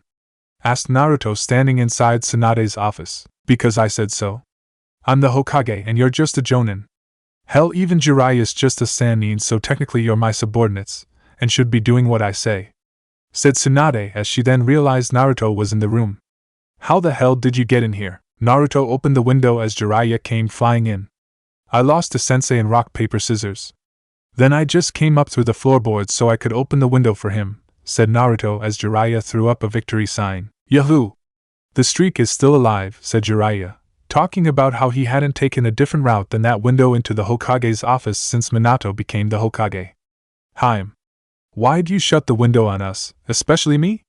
I thought you loved us, especially me. The 3 women in the room paid no heed to Jiraiya as they looked at Naruto. Damn, said Sakura, which pretty much summed up the ladies' thoughts on the blonde in front of them. In truth, Naruto had been doing so many missions with Umbu in the 9 months since his training in the Shikatsu Woods that they never really got a good look at him. And it seemed that the boy had grown up over the past 6 months of being with Jiraiya. Naruto was looking damn good. Jiraiya sunk his head, noticing the attention Naruto was getting. He's just like Minato. The ladies always swooned over him, and they're doing the same now with his son, thought Jiraiya. Hey, Sakura-chan. We never got to do that spar from a while ago. You want to do that now? Said Naruto looking at Sakura. Sakura had sure grown up. She still had her bright pink hair cut down to shoulder length while sporting a red top with a white circle on the back, tight black shorts, a short pink apron skirt, pink elbow protectors, and a violet mark on her forehead. Sakura was able to acquire Tsunade's jutsu in the past few months and had become a jonin of the leaf along with Naruto. Chunin Exam Stadium. 20 minutes, said Sakura as she left in a swirl of cherry blossom petals, signaling a shunshin. Naruto disappeared in a flicker as he vanished to meet Sakura in the designated location. Wait! You two were supposed to face off against Kakashi, said Shizen as it was too late. They were already gone. Ma. Why not let them go at it? Came the voice of Kakashi situated on the outside ledge of the Hokage Tower. Besides, it'll be better this way. We'll be able to see what the two are capable of without them kicking my ass. I may have trained more, but Naruto would already be too much to handle. Adding Sakura is overkill. It'll be fine. Ja-eni, finished Kakashi as he saluted and disappeared in a puff of smoke to watch his students. Tsunade slammed a sheet of paper down as she stood up preparing to leave as well. Kakashi's right, Shizen, why not see how the two of them have progressed? Lord knows Sakura's gotten better. She's probably better than me now, said Tsunade heading toward the stadium with Shizen in tow. They were definitely going to see the two spar. Jiraiya finished sulking as he looked up to see the room gone. Where did everyone go? Hein? Said Jiraiya as he heard a shout outside. Hey everyone, did you hear? Naruto-sama is back, said a random civilian as a few others around him cheered in excitement for Naruto's return. Jiraiya fell back into depression. No one cares that I'm back. What has this world come to? Thought Jiraiya alone in the Hokage's office, crying anime tears because his apprentice had taken all the attention. Chapter 19, Assault. Tsunade stood in the middle of the Chunin Exam Stadium as she looked between the two others on the stadium floor with her. Violet eyes and golden blonde hair stood opposing green eyes and bright, pink hair. It was Naruto versus Sakura. Tsunade raised her hand and then swung it down, signaling the start of the spar between the two. Hajime, said Tsunade as she jumped back into the stands beside Shizen, Kakashi, and Jiraiya. Naruto and Sakura didn't move as a gentle breeze fluttered through the arena. Naruto stood grinning at Sakura as she scoffed at his nonchalant attitude toward her. I could care less that he's an S-rank shinobi. I've trained to be able to walk beside Naruto and Sasuke-kun for almost 4 years. I'll just have to show him that I can, thought Sakura as she took out 4 kunai. Sakura placed 2 in each hand as she flung them all at the still smiling Naruto. Naruto took one of his tri-pronged kunai out of his ninja pouch as he easily deflected the kunai. As Naruto blocked the kunai though, small squares of paper broke off the end of them and fluttered around Naruto. Naruto realized that the pieces of paper were actually explosive notes, and Sakura was holding a half-rammed seal. Sakura smirked at Naruto as she channeled her chakra. Boom! A massive explosion rocked the area around Naruto as debris and smoke kicked up everywhere. Once the dust settled, Naruto was nowhere to be found. Left, right, up, behind, that just leaves, thought Sakura, checking each direction before raising a fist into the air, eerily similar to Tsunade. Sakura let out a grunt of effort as she swung her fist into the ground. As soon as her fist hit the ground, the stadium trembled uncontrollably as giant cracks began to form all over the field. Found you, said Sakura as Naruto could now be seen due to Sakura's efforts. Of course she has back on superhuman strength, thought Naruto as he performed a shunshin and appeared before Sakura. Let's test that taijutsu. Sakura was prepared for Naruto's quick movement and lashed out with a quick fist. Naruto landed in front of Sakura only to have to dodge the fist as Sakura continued swinging at him with fists in hopes of connecting once. Only one punch and it's over, Naruto, said Sakura with a punch coming at every word. She continued attacking Naruto with punches and kicks but didn't come close to touching him. Naruto continued to smile as he pulled out another kunai. Sakura threw out another fist only to stop halfway when she realized she would hit the business end of Naruto's kunai. But that doesn't matter if you can't hit the person in the first place, said Naruto as he kicked Sakura in the stomach to send her skidding back over the rocky terrain. Naruto then placed his hands in the tiger seal. Let's test that genjutsu, thought Naruto as he channeled his technique. Kokwanjyo no Jutsu, bringer of darkness technique, thought Naruto. Sakura tensed seeing Naruto hold the hand seal and was prepared for an attack. As Sakura tensed, she noticed an eerie black spreading out over the field around her, actually spreading out everywhere. The darkness eventually shrouded her completely as she could see nothing but pitch black. Sakura recognized it was a genjutsu, but as she attempted to dispel it, she received a harsh kick to her stomach. The same place as before. Sakura was sent skidding back just like last time as she heard Naruto's voice seemingly come from everywhere. I won't let you get out of this technique by dispelling it. That's if you could dispel it. And as you can see, pain doesn't help either. What will you do, Sakura-chan? Drawled out Naruto. Sakura tried to dispel it again only to get kicked in the same spot again, except a little harder. Calm down, Sakura, thought Sakura as she stood up and closed her eyes. If you won't let me dispel it, and pain doesn't release this genjutsu then. Sakura went to place her hands in the ram's seal in another attempt to dispel the genjutsu. Naruto shook his head slightly and attempted to kick her again, only to get decked by a chakra-enhanced punch. The genjutsu around Sakura disappeared immediately as her fist was planted firmly into Naruto's abdomen. Naruto was sent flying back into the Chunin exam stadium wall and upon contact, reverted into wood. Sakura turned to her left to see another Naruto materialize there with a smile on his face, pretending to try and dispel it, only to punch me and free yourself by hitting the caster. Good on ya, said Naruto. I was fighting a clone the whole time? Questioned Sakura as Naruto nodded. You must have made the switch when you went underground, said Sakura as she went through several hand seals. Sakura finished her hand seals as she looked at Naruto. Naruto flared his chakra, cracking the ground around him slightly, dispelling the genjutsu Sakura attempted to place him under. Sakura-chan, my chakra's too powerful for genjutsu of that level. Shall we move on to shinobi tactics number 3? Said Naruto as Sakura ran through several hand seals again. In the stands, wow, I've seen how strong Sakura has gotten over the last few years and I know how good she is, said Shizen. But to see her getting toyed with by Naruto-kun is amazing. How strong is he, Jiraiya-sama? Jiraiya simply smiled. Well, I'm not too sure. Between his Mokutan and the Nine Tails, not to mention his already impressive abilities without those two, I don't think anyone in Konoha would be able to face him and win. Even I or Tsunadeheim would have a tough go at him. Kid's good, said Jiraiya. Not to mention Sage Mode. I really don't know what the kid is truly capable of. Kakashi's Sharingan was out as he was watching the two fight. Jiraiya-sama is right. Naruto hasn't even been using chakra besides that earlier Shunshin and Genjutsu. Not even chakra to enhance his speed. Meaning that was pure speed to get away from Sakura. Plus he was a clone anyway. A clone I couldn't distinguish with my eye, said Kakashi, and now they are about to get into a ninjutsu fight. Naruto's favorite kind of fight. Back to the fight. Sakura went through hand seals quickly as she then held her hands out. Chakra coated her hands as Naruto recognized it as Chakura no Mezu, chakra scalpels. Sakura came back at Naruto with more speed as she swiped at the blonde. But like before, Naruto dodged each strike with ease. This time, however, Naruto began to hit her back. Sakura sent out a left-hand palm strike only for Naruto to duck it and tag her in the stomach with a punch. Naruto then kicked Sakura in the stomach again as she was sent skidding back farther than before. His taijutsu is flawless. No movement is wasted and his attacks are so powerful. And I'm sure he's not hitting me as hard as he could either, thought Sakura as she held a green glowing hand over her abdomen to heal herself. Sakura then stood up as she ran through 3 hand seals before placing one by her mouth. Naruto merely placed his hands in the snake seal ready to end this fight. Suetun Mizurappa, water style, water trumpet, said Sakura as she spewed out a torrent of fast water at Naruto. Naruto smiled seeing that Sakura had an affinity for water.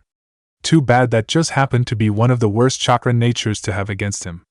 Water grows wood and as such would be weak against it. Mokutan, Kajakai Korin, wood style, advent of a world of flowering trees, thought Naruto as trees sprouted in front of him, completely blocking Sakura's technique and eventually rushing out at her. Despite the impressive onslaught of trees coming at her, Sakura managed to dodge all of them with medic nin agility. But as she was dodging, Sakura noticed that on the ends of the trees were giant, orange flowers. The flowers then bloomed as they spewed out a ton of pollen. Pollen? Thought Sakura until she fell to her knees. The pollen renders any target unconscious. Should have known that. Before Sakura could hit the ground, Naruto appeared beside her in a shunshin while placing his hand on the ground. Naruto forced his trees to recede along with the pollen in the air as he grabbed Sakura before she could face plant into the ground below. Naruto then took Sakura up to the stands to get her woken up by Tsunade's medical jutsu. Good spar. Even though we really didn't see much from Naruto, said Tsunade as she placed a green glowing hand over Sakura to get rid of Naruto's technique. To think he'd be able to use Gigi's technique like that with such ease. How strong are you? Thought Tsunade as Jiraiya patted Naruto on the back. My apprentice kicked Tsunade's apprentice's ass, said Jiraiya with an arm around a now grinning Naruto. Now all you have to do is whip Sasuke's ass and that'll mean I'm a better teacher than my teammates, the other two Sannin. Well, technically, I already am if you consider our first students. Minato definitely trumps Shizen and Kabuto. I take offense to that, said Shizen as she turned away from Jiraiya. Jiraiya realized his mistake and tried to correct it by trying to console Shizen, but to no avail as she was hearing none of that. Well, I'm interested in seeing what all you can do, Naruto. But I'd prefer it not against me, said Kakashi, smiling at his ex-student. Naruto was about to speak until he felt a burning sensation come from his left bicep. It was his umbu tattoo glowing a bright red as Naruto tensed, realizing what it meant. Invasion, said Naruto, disappearing in a flicker of movement. The burning sensation from Naruto's umbu tattoo was a distress signal from an overrun umbu squad that sent the message to any umbu in Konoha. In case of an attack on the village, it was umbu protocol to send out a signal to alert the village if you confront the attackers beforehand. Naruto arrived at the south gate since that was where the enemy shinobi should be coming from based on the message's details. Naruto scanned the area out in front of him, only to see no other shinobi coming. Was that just a test? Thought Naruto, not sensing any shinobi approaching. No, your ability with negative emotion sensing is good but not as good as mine. There are enemies. Hundreds of them, said Kurama as Naruto nodded his head, taking his Biju's warning. Naruto placed his hands in the ram seal. Tajumoku Bunshin no Jutsu, multiple wood clone technique, said Naruto as dozens of wood protrusions stuck up from the ground and eventually turned into Naruto's. Evacuate the citizens if you can, if not, protect them. Go! Naruto's clones immediately took off without a word, listening to their original. After creating his clones, Naruto bit his thumb to summon his favorite toad companion. Kuchios, said Naruto as a huge plume of smoke billowed out. Once the smoke cleared, Naruto stood atop Gamakichi's head. Gamakichi was wearing a large blue vest with the kanji for oil written on the back. Gamakichi also had a large tanto strapped to his side and was blowing out the smoke from the cigarette in his mouth. Yo! What you need, bro? Said Gamakichi in a deep voice as Naruto's eyes bulged out of his head. What? Naruto shook his head slightly. I still can't get over that you're as big as Gamabunta now. Toads grow fast, said Naruto as Gamakichi smirked. Have we trained together for 6 months and now you want to get surprised by my growth? Asked Gamakichi, shaking his head in amusement at Naruto. I'm not getting you or that blonde lady more of my dad's sake if this is what this is about. I almost got caught last time and even then I still got punished. Hey, that wasn't my fault. Amaterasu is an idiot, and you know it. So don't blame me for your brother's lack of any cognitive functions. Said Naruto back to Gamakichi. It was totally your fault. You summoned him and didn't give him candy. So he kept chasing me around asking if I gave you his share of candy because you told him I had it. Said Gamakichi. What? It wasn't my fault he showed up the first time instead of you. That's your fault for not answering the call right away. Then he wouldn't leave me alone even after I summoned you, so I had to make him go somehow. But even then you shouldn't have been so slow getting back Han's booze. I sent him back a whole 10 minutes later, and he still messed you up. That's your fault, Slowpoke, Naruto. Came the voice of Kurama, growing irritated at Naruto and Gamakichi's talking. You do realize that there is an invasion coming, said Kurama, getting Naruto out of his back and forth with Gamakichi. And another thing, started Gamakichi again until he felt hundreds of chakra signatures enter his field of perception, and they were approaching fast. Naruto, I may be going delusional or maybe my sensor abilities with senjutsu are going haywire right now, but please tell me those are friendly chakra signatures approaching at rapid speed, said Gamakichi as Naruto shook his head. No, that's definitely enemies, said Naruto as appearing over a hill were hundreds, at least over 300 specks approaching Konoha. And they can fly. Gamakichi, we have to tell Bei-chan. Gamakichi took off in a mighty leap as he headed toward the heart of Konoha in search of Tsunade. In the village, 10 minutes prior. Invasion, said Naruto as he disappeared in a flicker of movement. Tsunade, Jiraiya, Shizen, Kakashi, and the now conscious Sakura stood still for a second until they realized that Naruto was serious. An invasion was coming, and they all had a job to do. One of those was to hand out orders, and Tsunade was ready to do it. Sakura, head to the hospital. I need you there in case our shinobi get injured. Shizen, go and sound the alarm for a level 3 emergency. Kakashi and Jiraiya, with me, said Tsunade as she handed out orders to those around her. Go. The 5 were off to their individual tasks as Tsunade, Jiraiya, and Kakashi headed to the top of the Hokage Tower. Shortly after their arrival, they heard the loud wailing siren of Konoha's alarm system that broke the peaceful tranquility of Konoha in an instant. The inhabitants of Konoha all froze as the siren blared extremely loud for a full 5 seconds before dying down. Shinobi immediately began to flood the streets as Shizen's calm voice sounded out over the village's intercom system to give out directions. Attention, a level 3 emergency has been declared. This is not a drill. All combat personnel is to attend their defense stations. All non-combat personnel is to evacuate the village through the underground tunnel system. Seek immediate assistance if you are unable to evacuate by yourself. I repeat, a level 3 emergency has been declared. This is not a drill. All combat personnel are to attend their defense stations. All non-combat personnel is to evacuate the village through the underground tunnel system. Seek immediate assistance if you are unable to evacuate by yourself. Shizen's voice continued to permeate the air as she repeated those same lines. The once calm village was now a flurry of movement as tens of thousands of people were moving according to the directions handed out.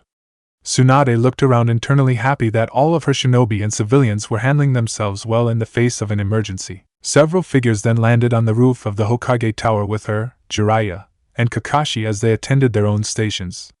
Shikaku Nara, Konoha's Jonin commander, landed near Tsunade to help lead Konoha's defense. Next to him was his son, Shikamaru Nara, as he proved himself useful in planning just like his father. The two normally lazy Naros had unnaturally sharp faces as they prepared to dish out defense strategies for the impending attack. Not a second after those two, 4 other figures appeared on the platform consisting of 3 of Konoha's Umbu captains and Konoha's Umbu commander. The last figure to appear on the platform was Konoha's latest Umbu captain, Gamma. He was decked out in his Umbu gear, complete with his Gamma mask already on his face. He had arrived jumping off of Gamakichi's head, who landed next to the tower allowing him to get off. Upon arriving, Gamma spoke, "Hokage-sama. There are at least 300 shinobis headed toward the village, and they are flying in on a device that resembles wings," said Gamma as Tsunade immediately realized who the enemy was. "Sky Country," said Tsunade. "So it's come to this again. Sky Country has returned as they are the only shinobi I know to have technology advanced enough to provide aerial assaults in the masses. Seems the cycle continues," said Jiraiya as Shikamaru posed a question. "The cycle continues? Does that mean that we've faced them in battle before?" said Shikamaru as he was already formulating strategies in his head based on the information given. "If my memory serves correct," said Shikaku, who was also formulating strategies at a rapid pace. They were a pretty large group of shinobi who entered the Second World War trying to overthrow the 5 great nations. Upon entering, though, they were soundly defeated by Konoha some 4 decades ago. If this really is Sky Country, then yes, we can expect them to use highly advanced technology to supplement their offensive power. Not to mention they've had over 40 years to advance it, so be prepared for that. No one challenges a village unless they believe they can win.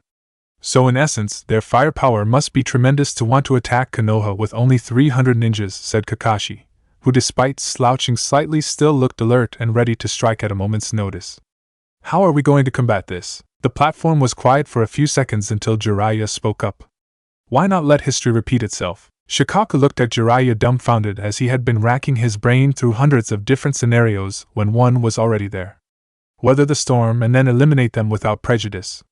If that's the case, we'll need a Hyuga. Right, Commander. Gather your Umbu and place them at choke points outside of the village to help assist the border patrol shinobi in the first phase of the defense, said Tsunade. The Umbu commander disappeared without a sound or flicker of movement, as if he was never there. His Umbu captains all disappeared with him as they prepared to defend their home, including Gamakichi since he was Gamma's summon and left to aid him. Kakashi, find me a Hyuga and Abdurrahim as they will be tasked with the return assault team along with you, Jiraiya, Shikamaru, and eventually Naruto. Kakashi disappeared in a puff of smoke as he went out on his assignment. Jiraiya, you'll be in the village taking out as many as you can to keep them from damaging the village too much, said Tsunade as Jiraiya nodded and jumped off the tower while biting his thumb. Kuchios no Jutsu, summoning technique, said Jiraiya as 2 massive toads appeared. A blue toad with dual swords strapped to his back and a purple toad with a samsara and shield. Jiraiya addressed his 2 summons upon the smoke clearing. Invasion. Sky Country. Can I get you guys assistance? Asked Jiraiya, landing on the purple toad's head. Of course, Jiraiya-sama. Though I may be a little clumsy, spoke the purple toad, Gamakin. Without a doubt, said the blue toad, Gamahiro. Jiraiya smiled. After a brief handing out of orders, the 2 toads of Mount Mayaboku disappeared into the corners of the village that were facing where the ninja would be approaching from. Tsunade then turned to the last 2 on the platform with her, And finally, I need Shikaku to help guide the defense while Shikamaru figures out where the enemy is. Use Inoichi's Shindenshin no Jutsu, mind-body transmission technique, if you have to so you can get the message to everyone all at once. And Shikamaru, they use their chakra through their devices to help them fly, meaning that they'll probably use up just enough to allow full assault on the village while maintaining just enough to get back to where they came from. That's what the Hyuga will be for. He'll tell you how much chakra drains, and from that I'm sure you can handle it from there. The two Naras nodded their heads as they waited for Kakashi's imminent arrival with the two shinobi for the return assault team. Sending out Jiraiya and Naruto would already be overkill if the Sky Ninja only had 300 shinobi. Not to mention the fact that Kakashi will be there as well along with his son and the two trackers. I'm assuming you'll be on the battlefield, Hokage-sama? Said Shikaku as Tsunade bit her thumb. Of course, said Tsunade as she summoned Katsuyu. We have work to do. Tsunade jumped on her summon's head as they headed to the front lines for the arrival of the flying shinobi. With Naruto, this is outrageous, said a beat-up Gamakichi as several more Sky Ninja approached him. On top of Gamakichi's head was a maskless and wore-out-looking Naruto. Naruto lost his mask due to one of the Sky Ninja's bombs detonating near him and blowing it off his face. Naruto was also missing the upper right half of his Anbu uniform in the struggle against the Sky Ninja's assault. Yeah, it is. If this has taught me anything, I need to work on my long-range attacks because this sucks. Kichi, bring the fire, said Naruto as he put his hands in the ram's seal. Gamayudan, toad oil bullet, said Naruto as he fired out a spew of high-speed oil at the approaching Sky Ninja. Gamakichi fired off a torrent of flames as it combined with Naruto's oil bullet. Katan, Gamea Enden, fire style, toad flame bombs, said Naruto as the oil and fire tore off into the several approaching Sky Ninja, burning them alive. As their smoldering carcasses fell to the ground, Naruto looked around to see all the destruction that was caused by the Sky Ninja's assault. The Sky Ninja's air raid was surprisingly strong as they took out over 200 of Konoha's shinobis. The Sky Ninjas flew in and decimated them with kunai launchers, which fired kunai out at a rapid pace of 20 per second, while also dropping very potent bombs now and then. The death rate would have been more if it hadn't been for Tsunade's help on the field and Sakura's efforts in the hospital. Not to mention Shikaku's instructions through Inoichi's jutsu was a big help as well. The village had been destroyed slightly due to the assault, but luckily there had been no civilian causalities due to the quick evacuation of them. If those Anbu hadn't gotten that message to us, I don't know how many more lives would have been lost today, said Naruto as Gamakichi's summoning time ended and he disappeared in a puff of smoke. Naruto looked to the sky to see the Sky Ninja heading back to where they came from. The Sky Ninja hadn't come away without some losses in their air raid, but not nearly as much as Konoha. They lost a little over 1/5 of their ninjas and were probably heading back to recharge for a return. Jiraiya landed next to Naruto as they were ready to return fire on the retreating Sky Ninja. Kakashi had found Neji and Shino and enlisted their help in the return assault squad. Those three and Shikamaru had already left to face off against the Sky Ninjas. Neji had become a Jonin recently along with Shikamaru and Sakura, as Shino had been promoted a while ago along with Naruto.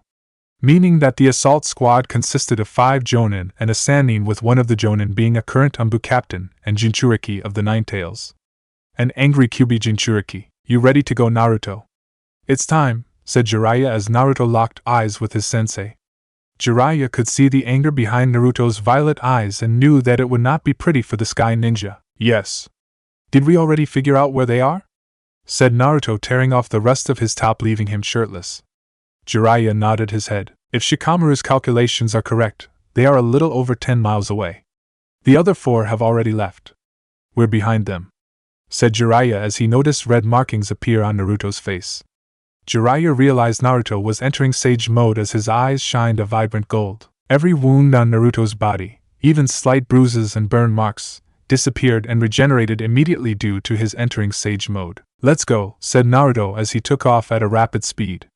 Far faster than Jiraiya had ever seen before, and it looked as though he wasn't even trying. Luckily Jiraiya was one of the Sannin and had the ability to keep up with Naruto, but even he was having a hard time. About 7 miles into the sprint, Naruto felt a massive spike in chakra. Naruto looked to his right to see what appeared to be a giant fortress beginning to take off. Naruto could feel a large amount of chakra coming from the fortress as he looked to Jiraiya. Go ahead, kid. I'll go back up the others, said Jiraiya as he left to continue to where Shikamaru told him to go. Naruto took off in a dead sprint at the now beginning to lift off ship. Right before it could get all the way off the ground, Naruto jumped extremely high in the air to land on the side of it. Upon landing, Naruto was greeted by a dozen sky ninja. "What the? How did you get up here?" said a sky nin as he picked up his kunai launcher to fire at Naruto. Naruto stood about 10 feet away from the ninja as he put his finger on the trigger. Right before the ninja's finger pulled back, he heard a swirling noise behind him. "Rasengan," said Naruto, smashing his jutsu into the back of the ninja before he could pull the trigger. Naruto performed a shunshin to appear behind the ninja with teleportation-like speed. Naruto then began to rapidly shunshin behind the other 11 shinobi as he continued to hit each of them with a newly created Rasengan. Rasen Senko Cho Rinboku Zenshiki, Spiraling Flash Super Round Dance Hall Participate Formula, said Naruto as the 12 shinobi each got blasted by a Rasengan to their backs seemingly simultaneously as Naruto was already making his way into the ship. "Your father may be a gifted shinobi, but he sucks at naming techniques," said Kurama as Naruto took off toward the biggest chakra signature on the ship, ripping through any sky shinobi in his way with ease. Though in Sage mode, your speed with the Shunshin is amplified to the max, making it appear as if you can teleport since you can rapid fire it without killing your body from the constant high-speed movement. It's not as fast as the Hiraishin, but definitely a nice substitute. "What? That name is cool? Anyway, the big chakra signature is on the other side of this room," thought Naruto as he held out 2 palms in front of him. Rasengan Barrage, said Naruto, creating 2 Rasengans at the same time in each palm. Naruto then smashed through the wall as he landed in what appeared to be a throne room. "Hello, Naruto Senju," came the voice of a man sitting on a throne as he looked at Naruto. "It is a pleasure to meet you, and it'll be even better, as you'll be the perfect opponent for what I need." Naruto landed in the room and looked at the man that spoke to him. He was a tall man with long black hair and a beard to match with thick eyebrows. He had no shirt on as you could see his bulging muscle tone. "Based on your appearance, I'd assume you just changed as there is a shirt torn up behind you, which suggests that it burst due to rapid body growth." "Who are you?" questioned Naruto, still in Sage mode, only in his umbu pants and shoes, as he could feel the man's chakra. The man gave Naruto an arrogant look. "I am a king. I am the Sky Country's emperor, Shino," said the man as he laughed slightly at Naruto. "And you will be the first Konoha shinobi to fall before I destroy your village with the power of Dark Chakra." Naruto heard Kurama scoff in his head at the phrase Dark Chakra. "What's going on, Kurama? Do you know anything about Dark Chakra?" "'Cause from what I can feel through Sage mode, it's pretty powerful," said Naruto internally to his 9-tailed partner. "It's called the Rabi Zero Tails. It is a malevolent spirit, created from the dark thoughts and feelings of downtrodden people. I remember Mito talking about it while I inhabited her body. It was supposedly sealed in the Land of Sky all those years ago, when Konoha defeated them, but I'm guessing that it's been brought back by this guy," said Kurama as Naruto looked at Shino. "Dark Chakra is powerful, better than anything in existence," said Shino from behind Naruto as he had got there with speed. He threw a punch at Naruto only for Naruto to turn his body, parrying the punch with the right side of his body during the spin, and lash out with a heel kick to Shino's chin. Shino was lifted off the ground and sent into the wall behind him as Naruto put his foot down. "I'll admit that the chakra you're using is powerful," said Naruto as he pointed to the markings on his face. "But you must have not heard of Senjutsu, Sage techniques." "Senjutsu?" said Shino as his face healed from Naruto's powerful kick. "No matter. As you can see, I have the ultimate rebirth technique. No matter how much you damage me, I will always heal from any injuries. And you'll eventually run out of Senjutsu while I'll still be able to keep going. My chakra feeds off of the darkness in people's hearts, just like the darkness in your own. Where you couldn't save your friend, Sasuke, is it?" Naruto's eyes widened slightly at that bit of information. "How do you know about Sasuke? That mission was never officially recorded, nor has he been considered a missing nin. So how could you know about that?" said Naruto as Shino laughed. "The darkness in your heart told me," said Shino as he charged back in at Naruto with more speed than before. Shino came to a stop in front of Naruto as he threw out a flurry of jabs at Naruto.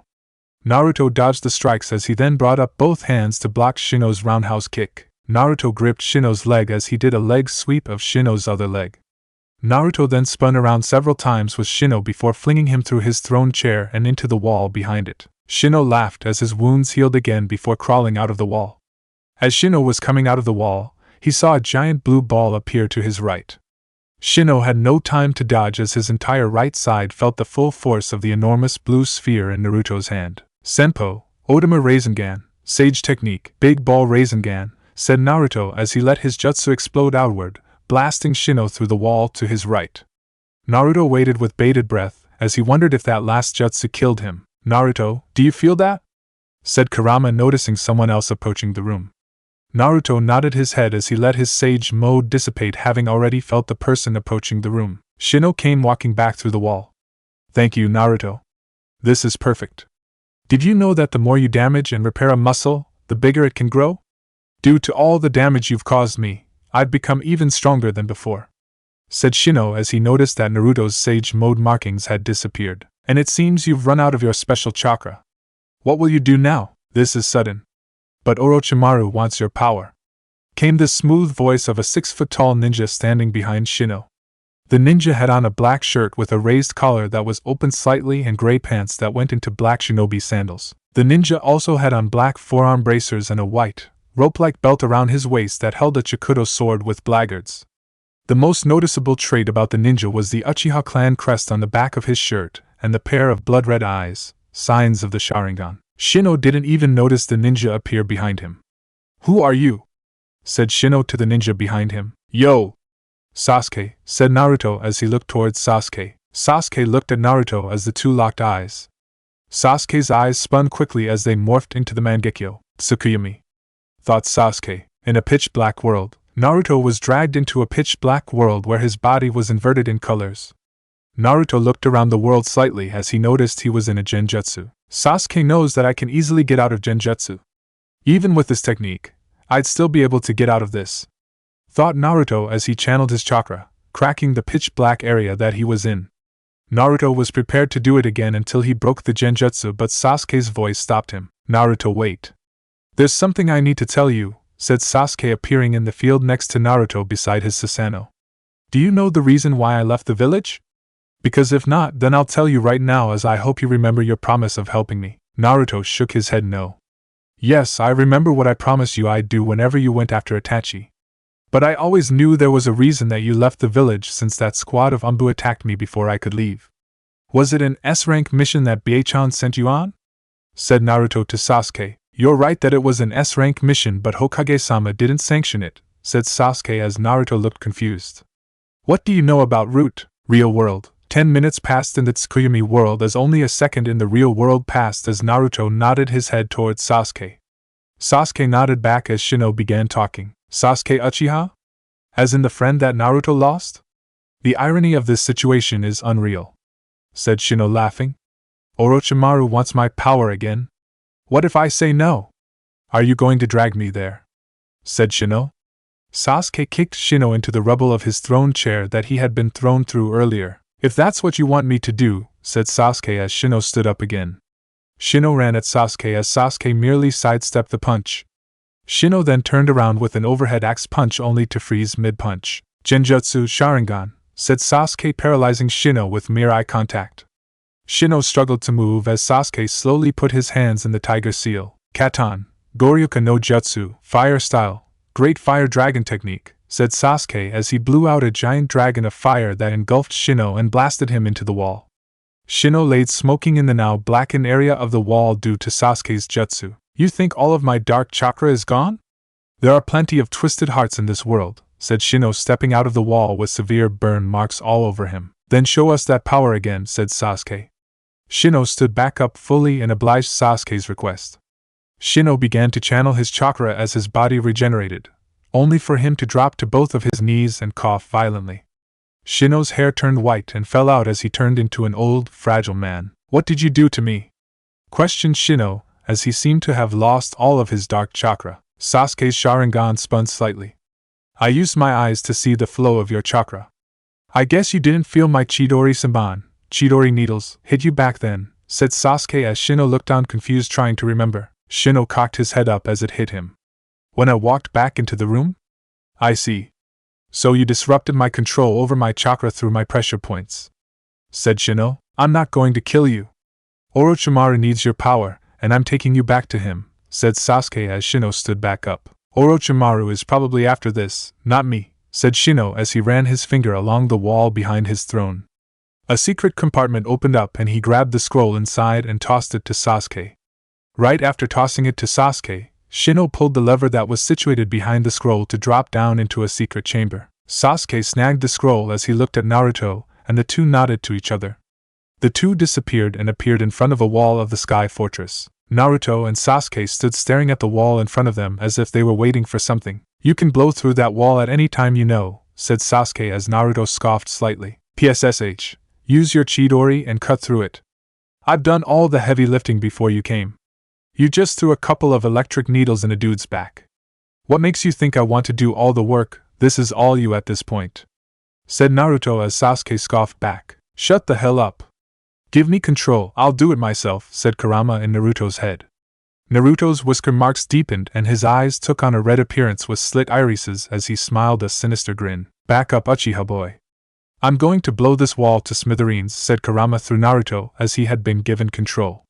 Sasuke merely stepped back as the Kurama-controlled Naruto clapped his hands together. "Katan, Kitsune Hoka, fire style, fox fire," said Kurama as he blew out a violent and powerful stream of fire at the wall in front of them.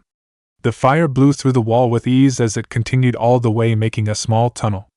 That felt good. Naruto got back control of his body as he shivered slightly. "That always feels weird," said Naruto as he coughed up a bit of soot from Kurama breathing fire. "How do you deal with the ash in your mouth after expelling a fire technique?" questioned Naruto while he and Sasuke took off down the tunnel that leads to where they could feel Shino's chakra. Sasuke merely laughed as they arrived at the end of the tunnel. The two shinobis noticed Shino standing in a chamber under a yellow fetus-like object. "That's the Rabi. It's trapped inside that yellow substance as it's probably being used to power this fortress," said Kurama to Naruto as he nodded his head. Sasuke powered up a Chidori only for it to dissipate and get absorbed by the Rabi. Shino laughed as he finally took notice of the two. "You two are fools for coming all the way here. This place collects all the chakra that the Rabi has gathered and converts it into energy. This is the Sky Country's ultimate weapon, the Anchor Vantian," shouted Shino. "And now that you two are here, your chakra is being absorbed for use in the Anchor Vantian, rendering you two powerless." Naruto and Sasuke landed in the chamber with Shino. "I'm guessing the Anchor Vantian has some super weapon on it that can destroy mountains or something along those lines," said Naruto. "But even if our chakra is being absorbed, that means that yours is as well." "We'll still kick your ass," said Sasuke as Shino laughed again. "Did you think I came all the way down here just to have my chakra absorbed?" said Shino as his dark chakra seeped into the Rabi. The Rabi then attached yellow arms around Shino as it dragged him into its body. "With the power of the Bijou, we have the ultimate weapon." As Shino said that, the Rabi glowed a bright yellow along with the substance as the walls around them glowed white with kanji. Outside, the ship shot off a burst of energy that soared through the air, passing through a nearby mountain with ease. "In a bay, you were right, Shikamaru. There they are," said Kakashi as he, Shikamaru, Shino, and Niji all stood opposing the 8 ships in the bay that housed the Sky Ninjas. "Well, it was simple math," said Shikamaru lazily as he got ready. "Are you guys ready to start phase 1 of the plan?" asked Shikamaru as the group nodded their heads. Just as the group prepared to move, a giant beam of energy flew over them and into the bay that annihilated the entire Sky Ninja fleet in an instant. "What the hell was that?"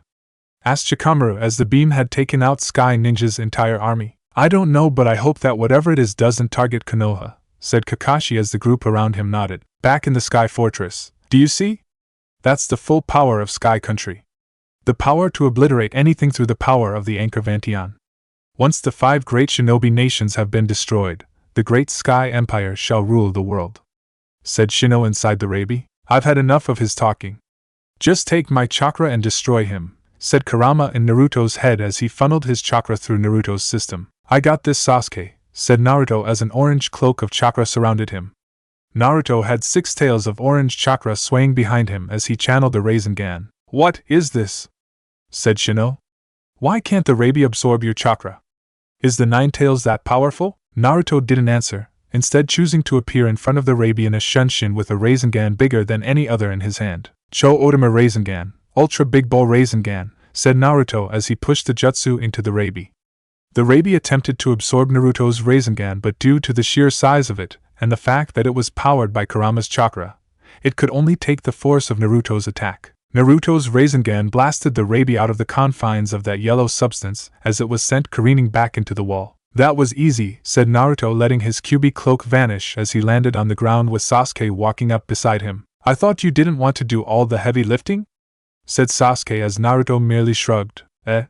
QB doesn't have the patience to wait for things. He'd rather I blow everything to a million pieces. It's really a pain to hear him on Umbu missions that require stealth, said Naruto. Right before Sasuke could speak again, Shino's voice sounded out. Did you think you had won?